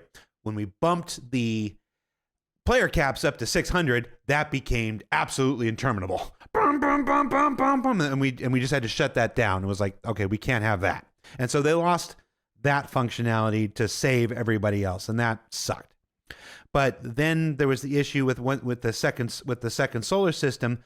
The beacon, if the beacon originated in Pyro and you were in Stanton or vice versa, you didn't get the waypoint. You didn't get the marker because the marker existed in another star system that wasn't loaded in to where you were. So it just looked like, hey, I'm trying to pick up this rescue beacon, and it looked like nothing was happening because it couldn't give you the marker. There was no intermediate marker. And then there's some problem that started last month that meant we had to disable the entire thing while they worked to fix that. This system's had a lot of problems, and while not all of them are going to be fixed in time for this stuff, talk to me about the scope of the issue and what what we need to do to make it better. Well, so out of all of this, all the stuff you mentioned now, I know that our intent is to reactivate medical beacons, absolutely, right? I think that's a core part of the game we're trying to do, and so we really want those reactivated. The entity cluster service I just told you about is what can enable us to do cross-star system beacons. I don't think we're there yet, but we definitely want to get there, right? Where we could actually pick those up. So right now, all of the kind of technology pieces that you need to fix all the issues you mentioned about beacons are there, right? We have the ability to have controlled notifications, localized detection of beacons, cross server, cross star system notifications, whatever. It's really about, can we put a team on it to basically add all these things? But at least all of the hurdles are kind of solved with the interdiction work we did and this new service, the cluster service, is the thing that we need to be able to do that, to reactivate all that. So that's already live. So it's a good thing. And the bug that prevents people from being able to quantum to the beacon. Well, that definitely needs to be fixed. I think that even for this release, we're aiming for that to be solved, because the beacons have to work even if you don't get cross star system beacons just yet, and that it's not fully integrated with the cluster service. I think localized beacons should still be functional. You should be able to quantum to them, and you should receive them properly. And yeah. I got a soft spot for first responder gameplay. Like everything else you do in the verse is in some way, shape, or form self-serving, and there's nothing wrong with that. There's nothing wrong with going out and making your fortune, being a pirate or being a miner or a salvager or a racer. Although if you could make your fortune on being a racer, good for you. I don't know how much the Daymar Rally pays out, but it's like first responders, the people who choose to play as medics and stuff. They're choosing a loop that's just there to help other people, and I think that's cool. And I don't think we've done a super great job in the past of really supporting that as much as we should. So that's not I don't have the power to do anything about that. I just wanted to say that I recognize that, and we can do better. Yeah.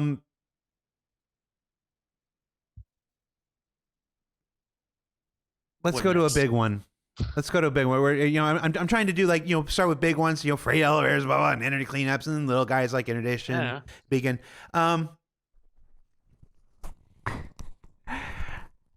Transit system. I don't hear you. Just something on the line. Shitty transit system. I'm in the third hour. I'm in the third hour. That's my one for the hour.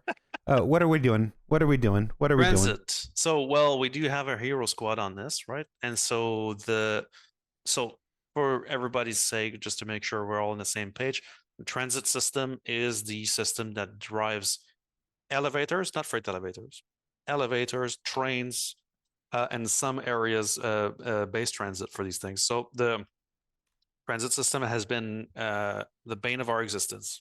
I can't frame it to something other. And so at the beginning of the year, we put some significant resources in that hero squad and brought in some very, very experienced developers to the team to help push these fixes along. On top of what I discussed earlier about the methodology that changed for these issues, and the introduction of self-healing techniques, right, to try to get it moving. And so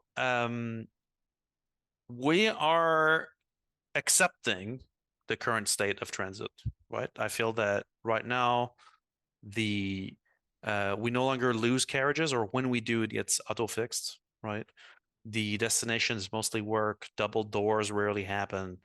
The system mostly responds well. There's still issues with I'm still seeing in my playthroughs the train timers of insane values, which is a bit of a drag. Or the transit still has this unfortunate propension of, in the event of a server crash and you are in movement on the train, your client will keep interpolating that. We still which might get you to space, right? We still get the occasional missing elevator.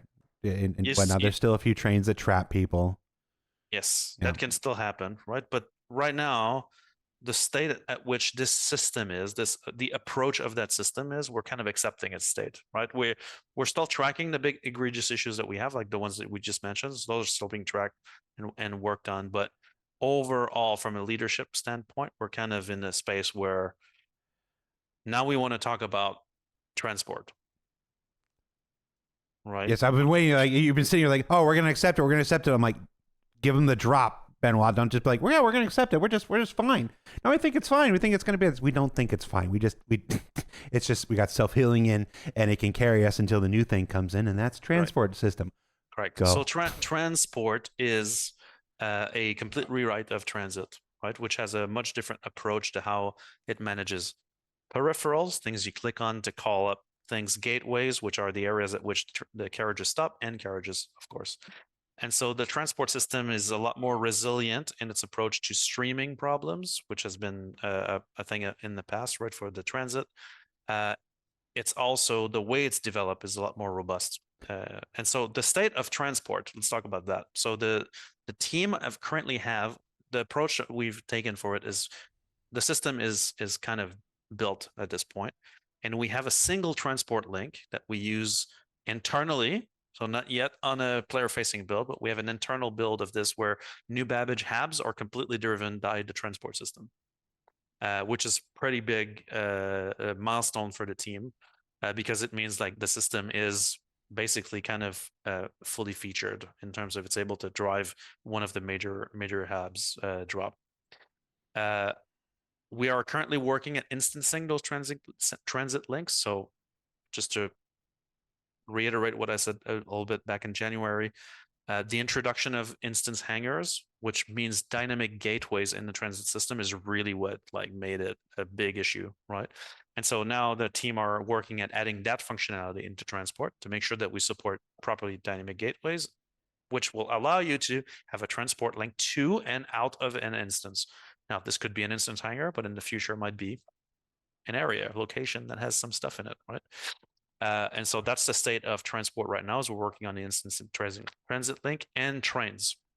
So we've done elevators, and now we're putting the trains in with the full feature, which the trains have an additional peripheral, which is the timer, the added timer on top of it.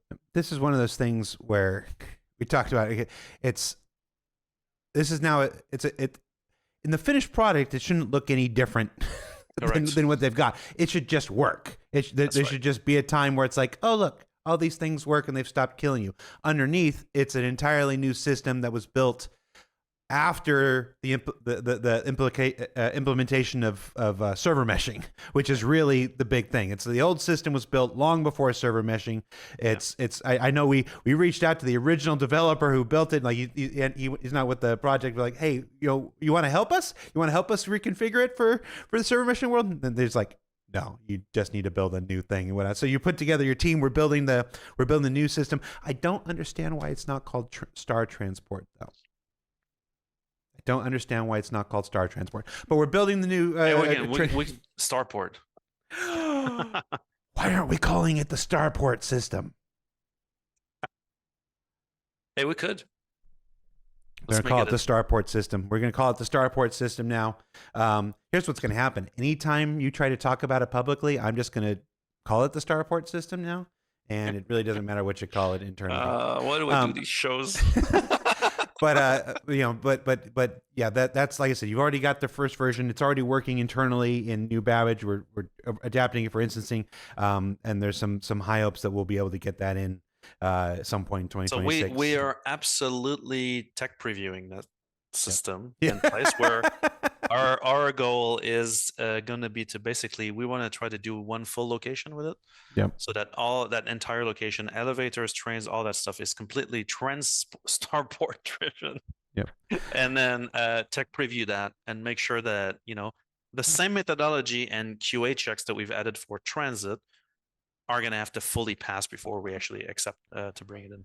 So tech preview for Vulcan and all these graphics things and the mission system, tech preview for engineering, and then tech preview for just use the elevator, please. Yeah. Just use the elevator, please. Pretty much. Exactly. Okay. You said you said the transit system was your most despised system.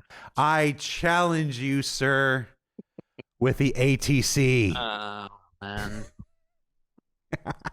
Well, that's one of the casualties of this, right? So I hate ATC like a passion.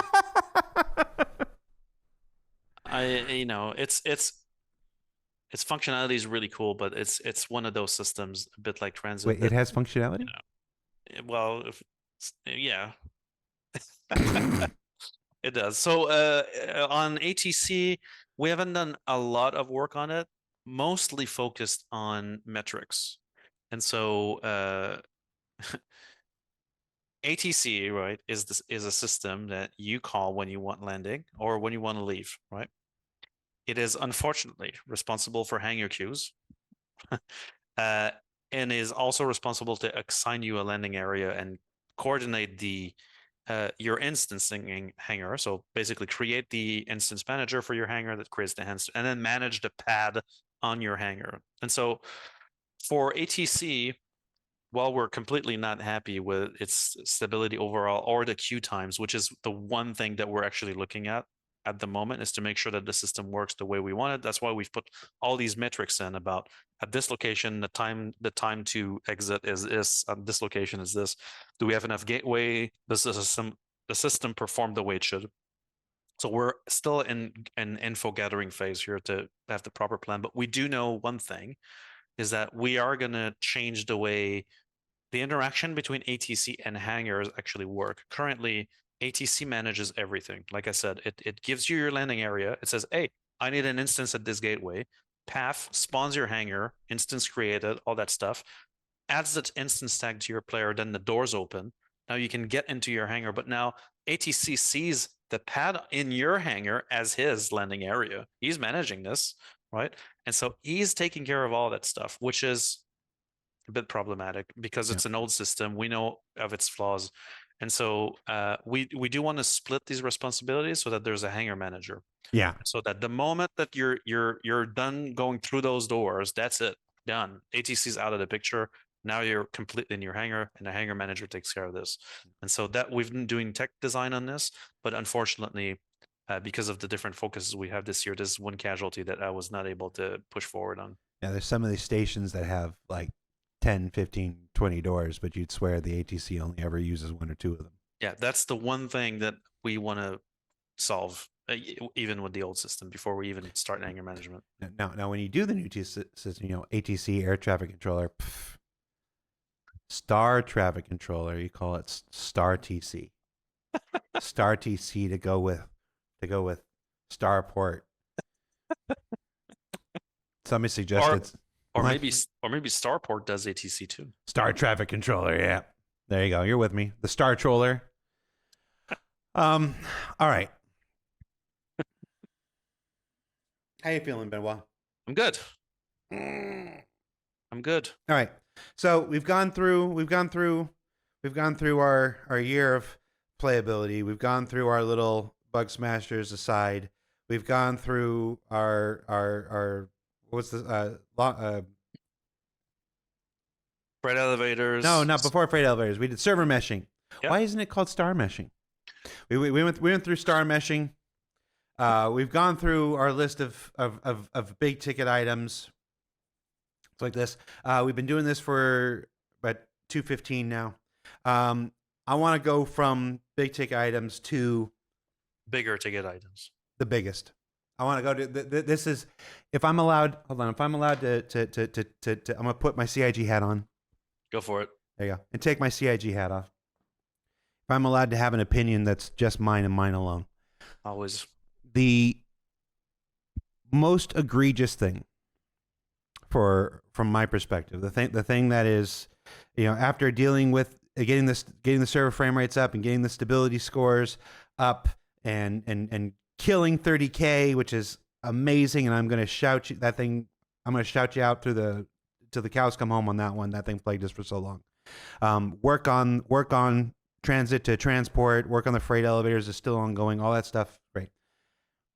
To me, the most demoralizing, the most heartbreaking, the most aggravating thing is when your stuff disappears. It's just that simple. You spend hours in there. You work your butt off. There are people who get together with members of their org to work towards earning a Polaris from Wicklow. And if they manage to put all their stuff on the elevator and the elevator doesn't eat it, they then get their Polaris. They then get their Atlas, ICTY. They then get their F8C, whatnot, and they have it. And then we release a patch, which we used to do every 3 or 4 months, and now we've been doing every month. So as an unfortunate side effect of our change in our philosophy, we exasperated this problem, and now it's a gamble. It's a crapshoot. Every time we release a patch, it's just who gets to keep it, who gets to lose it. Bing, bing, bing, bing, bing, bing, bing, bing, bing. What the heck is happening? What is happening, and what the hell are we doing about it? All right, cool. LTP, right, is the famous system the we're worst talking about. named thing in the world. No, sorry. Go ahead. Continue. Well, let's go a bit into what LTP actually does, right? Because there's some misconception around it, and also a bit of misconception to the amount of effort you actually put on it. But so historically, if we go back to the 3.x era, I guess, I think it's in the 3.x era. Yeah. We developed the first LTP system, right? Which came a bit as a side request, right? Which was we patched 4 times a year. It was a bit like, oh, there's some stuff players want to be able to persist, cross patch. We're still in development, so it's okay. We're wiping all the time, and we want to wipe because blah blah blah. There's other considerations. So let's build something. So we built a very small system initially to persist stuff. And the way that worked is that the game server would basically submit these commands to say, this guy picked up a gun, this guy dropped a gun, this guy has this. And so that was a solution that kind of worked at the scale of a single server kind of system. And we had a lot less items at the time. That solution was in no way scalable, right? But it kind of did work better overall than the current one, to be honest. Now come PES 3.18, come 4.0 dynamic server meshing. Now we persist everything else, right? So we need to kind of change how we deal with long-term persistence. And so let me describe a bit how this works currently. So when you acquire a ship from, let's say, the web platform, right? That ownership record lives on the web platform. It's in there, right? And every time you log into the game, we check, oh, this guy has this thing. Does he have that ship in the game? In his entitlements, right? It's called an entitlement. That's an important term. That's your entitlements, right? That's your entitlement. So the entitlement records, I know people are going to make the joke of, oh yeah, we're all entitled. Yeah. So the entitlement I wasn't going to make that joke. I respect these people. I'm preempting you. So we make sure you have an entitlement record. When you actually open up your ASOP terminal, right, and you view your list of ships, what you're actually viewing is your list of entitlements, right? These are not your ships. These are actually your entitlement records. Attached to your entitlement records is the insurance document that goes with it, which describe the loadout of the ship. We call this an entity class loadout, which describes what's in each port, right? And if there's no entity class loadout or insurance document with it, then it's the default loadout.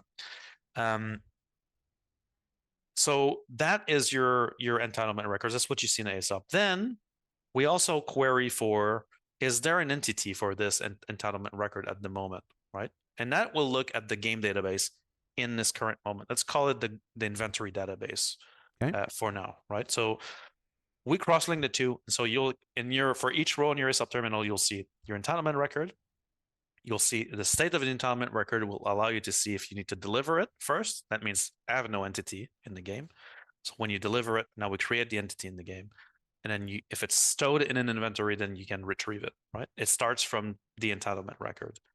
And then if the ship is stowed, then you'll see its location is set, right? If it's left in space at a location, you'll see its location is set. If it's lost or destroyed, or I think there's a couple of different states, but one of them is destroyed, then you can claim the ship, right? And then that will use the insurance document to destroy whatever matches this entitlement. So we have a way to find entities that were created from a given entitlement, gets destroyed, and then we use the insurance document to give you a brand new ship, right, at the location where you're at. And so that's in game. That's what you have in game. That's the way the in-game part works, right? So let's do a clear example. I'm in New Babbage. I have a hawk in my list, and I deliver it. It gets created at that location. I retrieve it. It gets unstowed onto the pad. I use it around, blah, blah, blah. I fly out to another place. I lose the ship. I respawn in Fletcher. I do my time. Then I go out to Grimex or whatever I respawn at. And now I'm at a different location. I see the hawk in my entitlement list, but the ship is nowhere to be found. I claim it. A new ship is created. It's put in there. Yep. Okay. So before we go to the ones you get in game, which is just to reiterate this so everybody understands this before we move on to the next thing.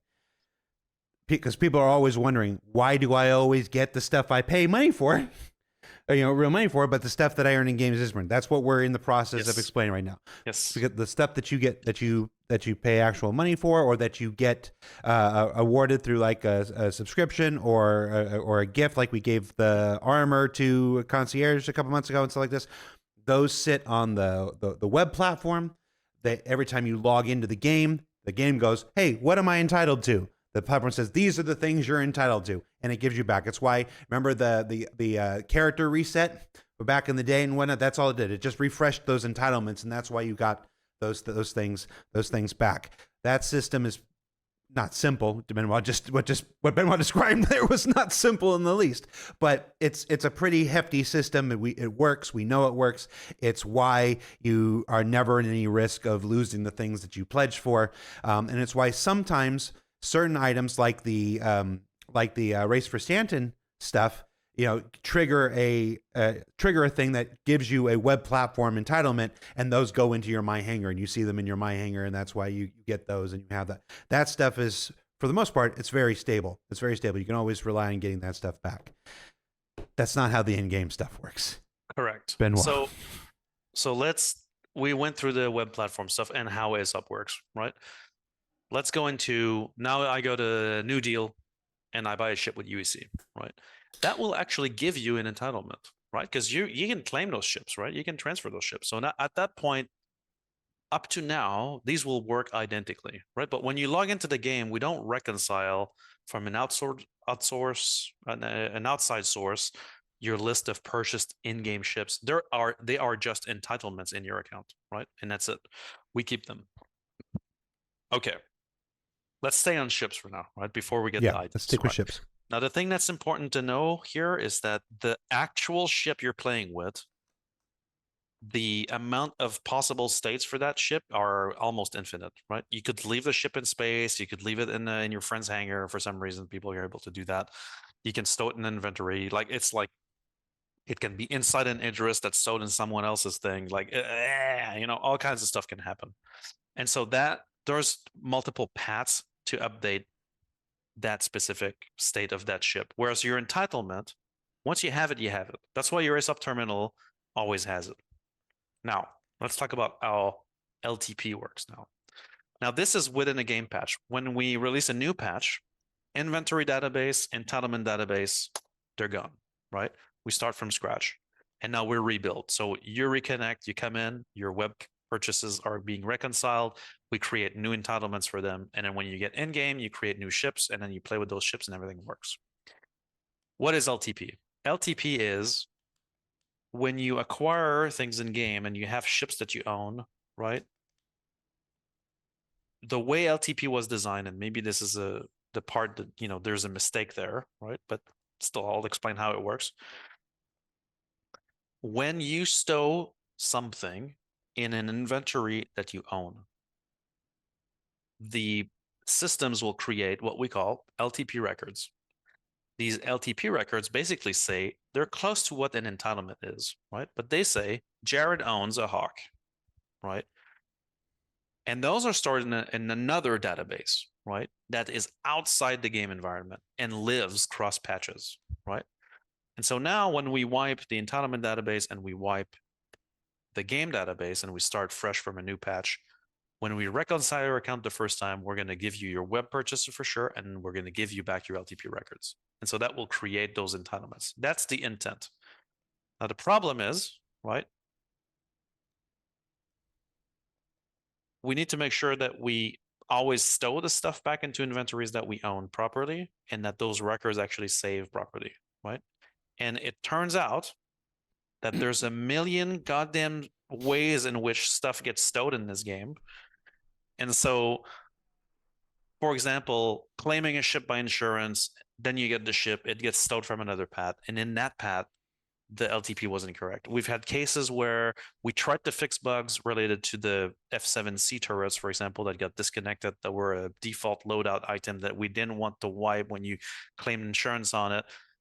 And that messed up the LTP records for it. And so this whole thing basically is very fragile. And so what we realize now is that the list of LTP records and the way we update them is not always a slam dunk. In fact, there are a bunch of cases where the record's not updated right. But we even had a case in 4.2.0 very recently where we realized 2 days after launching the patch that the way the recording was going for the ships, there was an issue where instead of giving you, I'm going to take your Wicklow Polaris as my example, just to make it super egregious. Your Wicklow Polaris that you stowed in your inventory by going at your hangar and storing it back in would actually persist as one of its components in LTP. So you would get like a cooler instead of the ship, like you'd get. And so that was obviously a very big issue. And we ran corrective programs to solve that. And so that's why, if you notice in 4.2.1, you didn't have much reports of people losing ships in 4.2.1. But now we're back at 4.3.0 and we've had reports of lost ships between patches.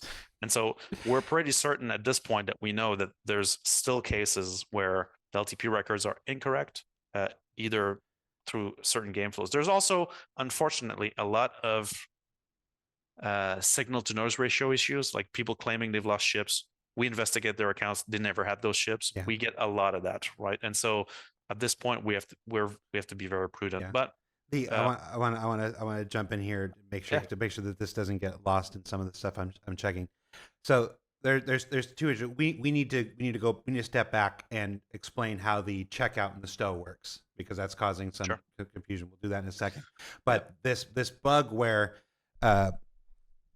first bug is things aren't getting stowed right. And so and so when it comes time to entitle at the beginning of a new patch cycle, you don't get the thing. Sometimes it's not getting stowed at all. Sometimes it's getting stowed and being logged as a component part or something else, and that's why it's like, oh, I'm supposed to have a ship. I don't have my ship, but I have this cooler instead. That I don't think I own this cooler and whatnot. We were on a call, you and I, until it was like 4:00 in the morning, my time, when we were investigating this and just giving you examples, and we were trying to figure out what's going. You were. The man was literally inside the raw LTP database. We were checking individual items, like talking to backers on Twitter and Discord, and like, okay, when did you do this and what did you do this? Like working down at the most granular level in the middle of the night, trying to figure this out back, and I can't even remember what patch it was, to figure out that they were being stored as other items. Yeah. And so that you can write the SKU to fix that stuff. But all of this happens because of something that we haven't explained before, and that's the checkout and stow system. So talk to me about, and talk to me, be candid, it's okay, about how the checkout and stow on this LTP system works. And I'm gonna preface you people. I'm gonna preface this with something. We've admitted to a lot of peculiarities in the course of this show. Now we're about 2.5 hours in. We've been very candid. We've been very forthright. We've admitted to Benoit said the words, "Can't trust Dev with this" or whatnot. It's like this. A lot of things are being said in jest and whatnot. What I can't control what you take away from this conversation that we've had. My hope would be a recognition that we're human and that we're constantly trying and growing and striving to do better. If you choose to take other stuff from that, I can't do much to help that. But explain the checkout and stow system, because that's what's going to light the bulb for a whole lot of people of what the struggle is here. So you have the inventory system, right? Where that stuff goes and gets stored in there, and the records for these, let's say you have a ship that you store you're at your hangar, there's a ship on the pad. That ship is unstowed. It actually lives in the game shard database and is actively being simulated on, meaning we're getting updates from the game server on the ship, its position, its location, the state of doors, thrusters, all that stuff, right? It's, multiple messages per second, right, on these things. So it's unstowed. Now you press the store button on your ASUP, right? Platform goes down, doors close. Now the system will stow that ship. What that means is it deletes the ship from the shard, removes it from the game world, and then moves it to the inventory system. So it gets stored into your inventory location, your location inventory, right? Gets stored in there. At that point, if you own the inventory where the ship is getting stored, we create an LTP record for it. Meaning that if we wipe the patch right at this second, and you come back in the new patch, we will give you back that ship for sure, right? Now, through the hangar, 100%, right? But there's other areas where we create ships when they're already stored, right? There are areas where we do repair and we modify stuff like that. Those are the areas where now the LTP record might not get created, or we might interpret it as a separate thing. The other thing is when we stow things into an inventory that you own, it's not just a ship, right? This is the bit that sometimes people oversimplify. It's the tree of the ship, right? So if the ship has a box container that has 32 SCU of boxes that have handguns in them, I'm going to give you the ship plus the handguns. Anything in that tree that is flagged for the long-term processing. So this is where designers look at items in the game and they say, this we want to store cross-patch, right? There are things we do not want to store cross-patch. Ammo, consumables, stuff like this. We don't want to store this cross-patch, right? That's a design decision that we've taken in the past. And so there's this whitelist that comes into play that decides what items will create LTP records for and when those get processed. And so the process of taking something that you're storing and then creating LTP records from it is really about processing the whole tree. So when you store an address, we might be creating hundreds of LTP records for stuff that's in it, right? And so that gets to be an issue. Also, like if you have you can start thinking about the edge cases now, right?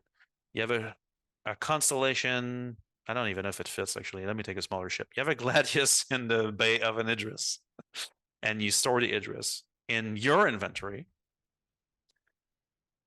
Technically, you might get the LTP record for the Gladius in this case, right? Now it depends on ownership and how that's actually trickling. And so these are all the cases we have to deal with this. And so when we told players in the past, oh, you need to store your stuff, right? What does that mean, right? I'll give you a concrete example of where there would be a lost ship, right? Based on these parameters. Let's say there's no defect on the system, which we're not completely sure yet. I'm pretty certain there is a defect, but let's start with there's no defect. You play the game with your Gladius and you leave it in space somewhere, and now you respawn at your station, and your ASOP says Gladius destroyed, right, or whatever, and now you have the claim button, right, and you're like, oh, cool, I'll do that later, and you leave the game, and then we patch. You don't have that ship because when you unstowed the ship to the game shard to play with it, we removed the LTP record for it. Right? That's the way the system is designed. Now, we're going to change that because that's, there's too many paths in which stuff gets stowed that could lead to problems or that don't respect the rules properly. And that's what we've come to realize. And so without going into too much details about how we do this, right? But this is a bit part of our item imprint epic, right? So very large approach there, because we always said item recovery tier 0 is just tier 0, so there's more item input work there. But part of this is a revamp of how we deal with long-term persistence. And we're going to take a very, I'm going to say, simple approach to this. We're going to persist your entitlements across patches. And so instead of trying to always reconcile all the data from the game state, which I just gave a couple of examples, but I could go on, right, of examples where, the turducken example of like stuff in stuff and stuff and stuff, right? That, and all these things can cause either the records to go to the wrong place or the wrong things being persisted. So instead of that, we're going to persist your entitlements. So that means that if you see a ship in your ASOP terminal, you're going to come back to the next patch. You're guaranteed to have the same list. There's no ifs, and or buts, because we're keeping that database cross-patch completely. And now the other questions people I've seen some comments. People are like, "Why don't you just persist the whole thing across patches?" Right? We cannot do that for reasons related to the data format. So let's say between 4.2 and 4.3, the Gladius to play with is not the same Gladius between patches. It's completely changed. Its shape has changed. Its entity hierarchy has changed. The parameters on them have changed. The components that drive it have changed. And so we don't yet have the tools or the proper approach to version every single part of the game properly, so that we could forward migrate the data, right? So that the Gladius that you've stored in 4.2, it's all tree, its parameters, its snapshots, its variables, all that. So you come back in 4.3 and we're like, we migrate it to the next one. That's something we want to do, but we're completely not there yet. And so we need this LTP layer. So your entitlement records actually serves that purpose right now, because when you claim a ship from insurance, we will basically do the same exact thing, which is we persist the fact that you own this ship, and we allow you to obtain a recent version of that ship on the current patch. It'll be exactly the same mechanic. So let me attempt to do Chris Hands here and say it another way, so that between your way and my way, people will have an understanding. And you tell me if I ever mess up in this stuff. So you buy something on the website, it gets stored in a website version of this database where all these things are done. You log into the game. When you log into the game, it says, "Hey, I need my entitlements. What are the things that this person owns from this other thing?" It queries this other database that's on the platform, on the web, whatever, gets a list of things, pulls down, and that's why you have it. That system works. It's great. It's pretty robust. It's people don't have any trouble getting the stuff that they buy. That's why that's always there. That's great. Whew. All right. Everything else you buy in the game is super insanely plentiful, from giant spaceships made of all these components down to individual bullets and everything. It's all physicalized and whatever. Maintaining all of that for every single player, every single version that gets left over and stuff, is simply not possible. It's simply too big a thing. So we have to decide what to save and what not to save. LTP is a separate database, not the entitlement database over here, a separate database of the things that you have purchased, found, earned in game, that gets locked to that. We make choices on what that is. Bullets, no. Med pens, no. A spaceship, yes. Armor, yes. And there are lots of areas in between, but we'll go with the extremes here. Med pens and spaceships. We'll use spaceships. We'll keep with spaceships as the example because it's the easiest way to explain this. So you've bought the spaceship, you've earned the spaceship, whatever. You land it in a hangar, you stow it, boom, it creates an LTP record. It doesn't create that LTP record until you've got it home, you stowed it, and boom, you've got it. The next time you try to fly it, you pull it up from the hangar. That coming up from the hangar elevator is more than just a nice visual. It is a representation of what's happening to your LTP record. It is pulling that out of LTP and moving it into the live server game database, the universe of the world, so that you can fly it around. It needs to do this in order to work for things like piracy and theft and prevent item duplication. It has to come out of there to go here. So that's how we prevent duplication. This is all in a perfectly working scenario. There are plenty of bugs that creep in here. People are like, wait, I didn't stow this and I came back to two versions of the ship. Those are bugs. We're talking about how it was designed to work. You take it out, you're flying, it's no longer in LTP, you're flying around. It's out there until you bring it back to a hangar, stow it, make it go down. and whatnot, at which point it recreates the LTP record, puts it back in. If your ship is destroyed while you're out flying it, it doesn't create your new LTP record until you hit the claim button. You hit the claim button, and then it cleans that up, puts it into the LTP record. So that's not something we've ever been super great at communicating to people, and why sometimes it's like, well, why have I lost the ship? Why have I not lost the ship? We're explaining these things to help you better fight that fire until these new changes come in. That system has lots of bugs, lots of flaws, lots of issues here and there. If you took anything from Benoit's conversation, his attitude, his demeanor, we fully recognize the limitations of it. Like many things in Star Citizen, it was a product of its time, and it needs to be revised and helped and bolstered as the game continues to grow and get more complex. Those are things you can do to help assuage that. Obviously, everybody knows the thing about landing and getting it back to the hangar. Don't forget to claim your things in the ASOP. It's not going to fix everything. There's still all the outlying bugs and issues and stuff, but it's another thing that you can do to help yourself in the meantime. That said, we have a new solution that we're going to put into effect, and I'm not going to say anything when I throw it back to Benoit, he can say what he wants to say about when.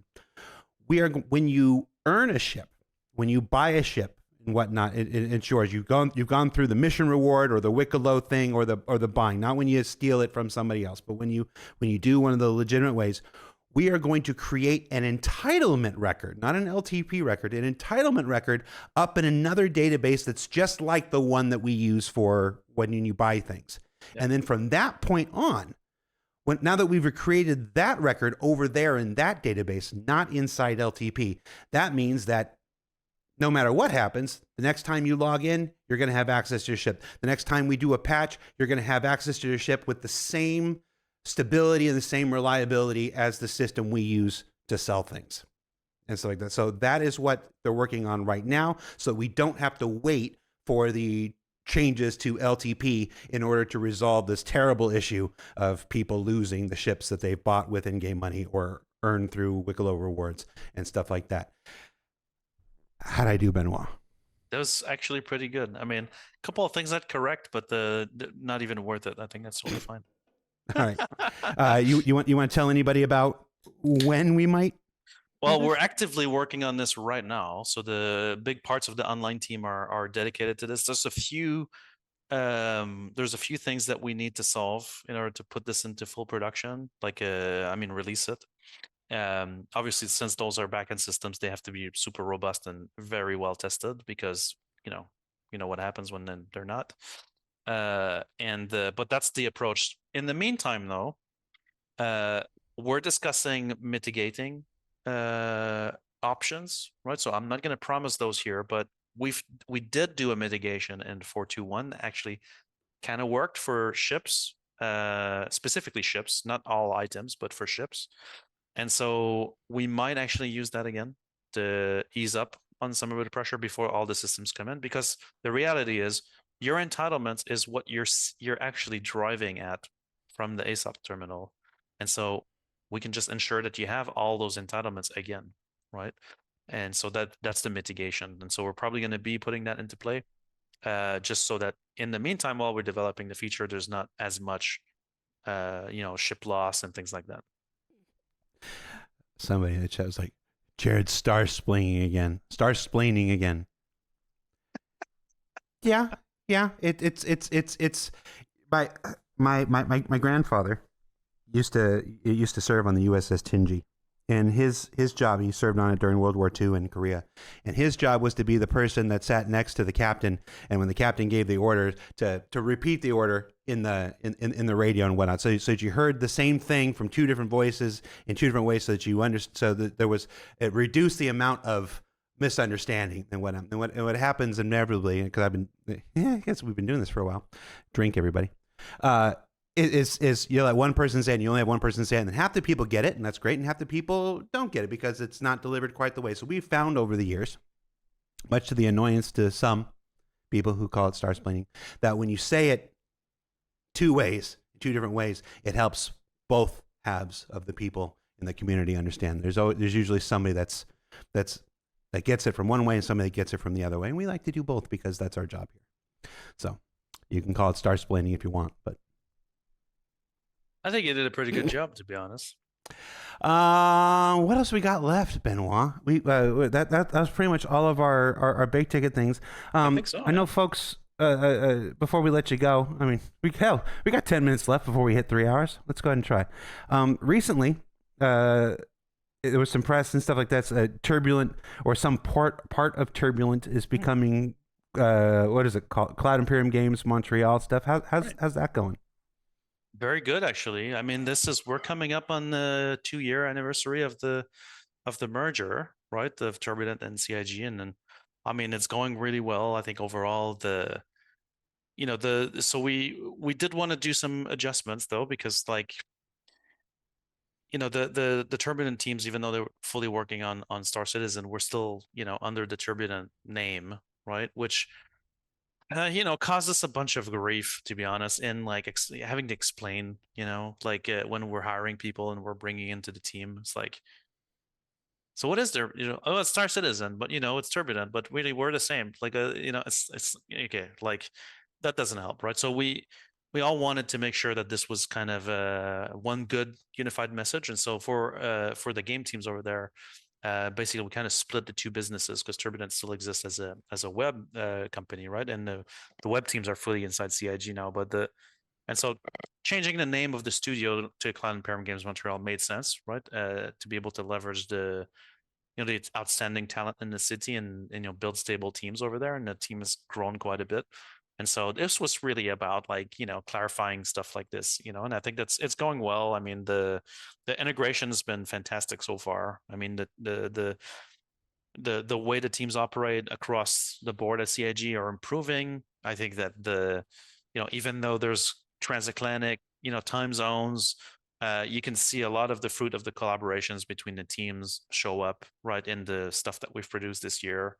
The teams travel back and forth, the key leads are exchanging, and there's a really good gel between this. And so no, it's been, to be honest, really positive so far. So it's good.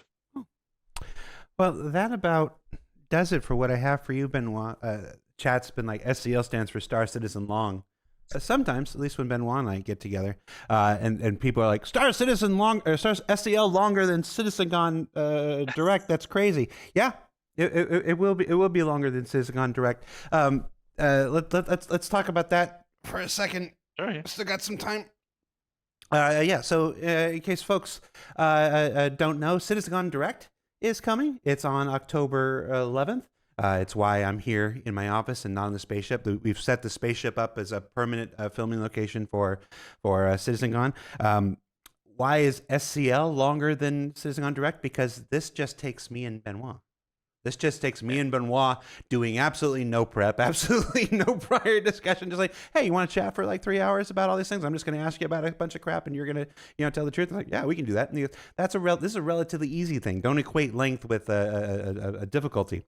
CitizenCon, even a CitizenCon Direct, still involves 20, 30 different people all doing their part, and we got to work with all their schedules and stuff like that. And then there's editorial, there's editing it all together because it's like 5 different cameras at 4K each. And then there's all the B-roll creation, which is the same, a wonderful dedicated 6-person team that makes all the trailers and all stuff like that. So they got to do that in between the win, and then, reviews and reshoots and all that kind of stuff. So don't equate length with quality.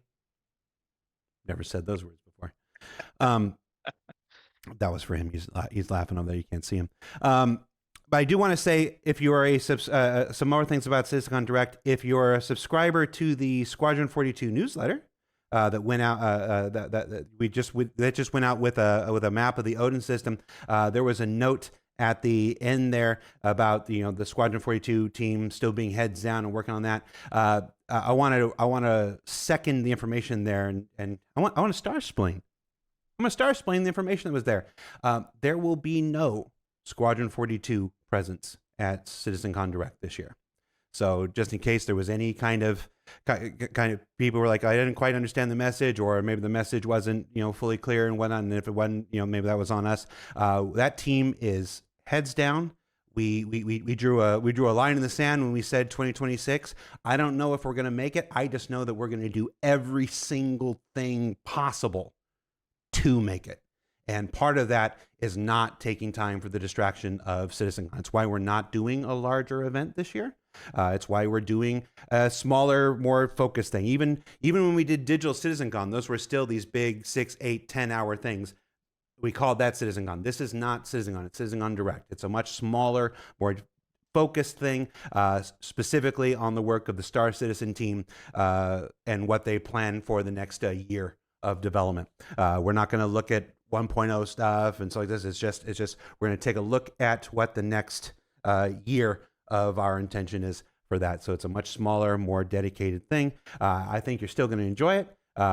People who are working on it are doing a lot of really hard work to make it as entertaining and informative as possible. But again, just want to be real clear with the expectations management. No Squadron 42 presence at all. That's not a release date. That's not any of that stuff. We're letting those people stay focused. They're letting those people stay focused. We're on track. There's nothing to report. There's no mystery. There's no anything we're hiding or whatever. It's just like we said when we announced Star Citizen. Like we said when we announced Star Citizen Direct. We're trying to stay out of everybody's way and let them focus and let them do the work that they're here to do, which is make the game. It's also a misconception that all the resources are in Squadron 42, right? Like the reality is there's two teams, right? Yeah. And we get to push both games, right? It's super important for that. Now, obviously, Squadron, unfortunately, has got to be under a bit more secrecy, right? Yeah. But no, it's not a. So I can already see the chat. The chat's already like, oh, it means this, it means that. Folks, it means that when it's time for the game to come out, you're going to hear a lot more about it. It's always been different. We've always been all big yappy on Star Citizen and less yappy on Squadron. So it's just an extension of that. It's just as we get closer to our intended release date in 2026, we will start opening up the doors, opening up the communication. You'll start seeing more of all that kind of stuff that you would expect in a proper go-to-market campaign. It's just, we're just doing this. We're staying out of everybody's. That's the same thing. That's why there's fewer ISCs this year. It's why there's fewer SCLs this year. We just want the people, as part of this change that we talked about for the first 30 minutes of this show, this reorganizational change, we want people's focus being on making the game. That's it. It's really no more complicated than that. So when the time is right, you'll see plenty of Squadron 42 stuff, I promise. So with that said, that's it. That's our show. 3 hours. Thank you, of course, to Benoit, who flew halfway around the world to sit in a room like across the 100 meters that way and take the time to sit on the show with us. I even put my TDK shirt just for you. I know, because I'm an astute collector of that's right. High quality audio cassette tapes. So thanks for watching. Thanks for hanging out with us. Thanks for being respectful in chat to your fellow chatters. Saw a lot of folks with a lot of good conversation there. And thank you, as always, again. I did it already, but I'm going to do it again. Benoit, for agreeing to come. I don't know. I've worked a lot of places in my life, and I've been in a lot of studios, and I've never known a CTO to be this willing to come on and share this level of candor and insight with people. So thank you. I'm glad for it. It's the DNA of our project, man. Got to do it. All right. Take care, everybody. Love you guys. Bye. Bye.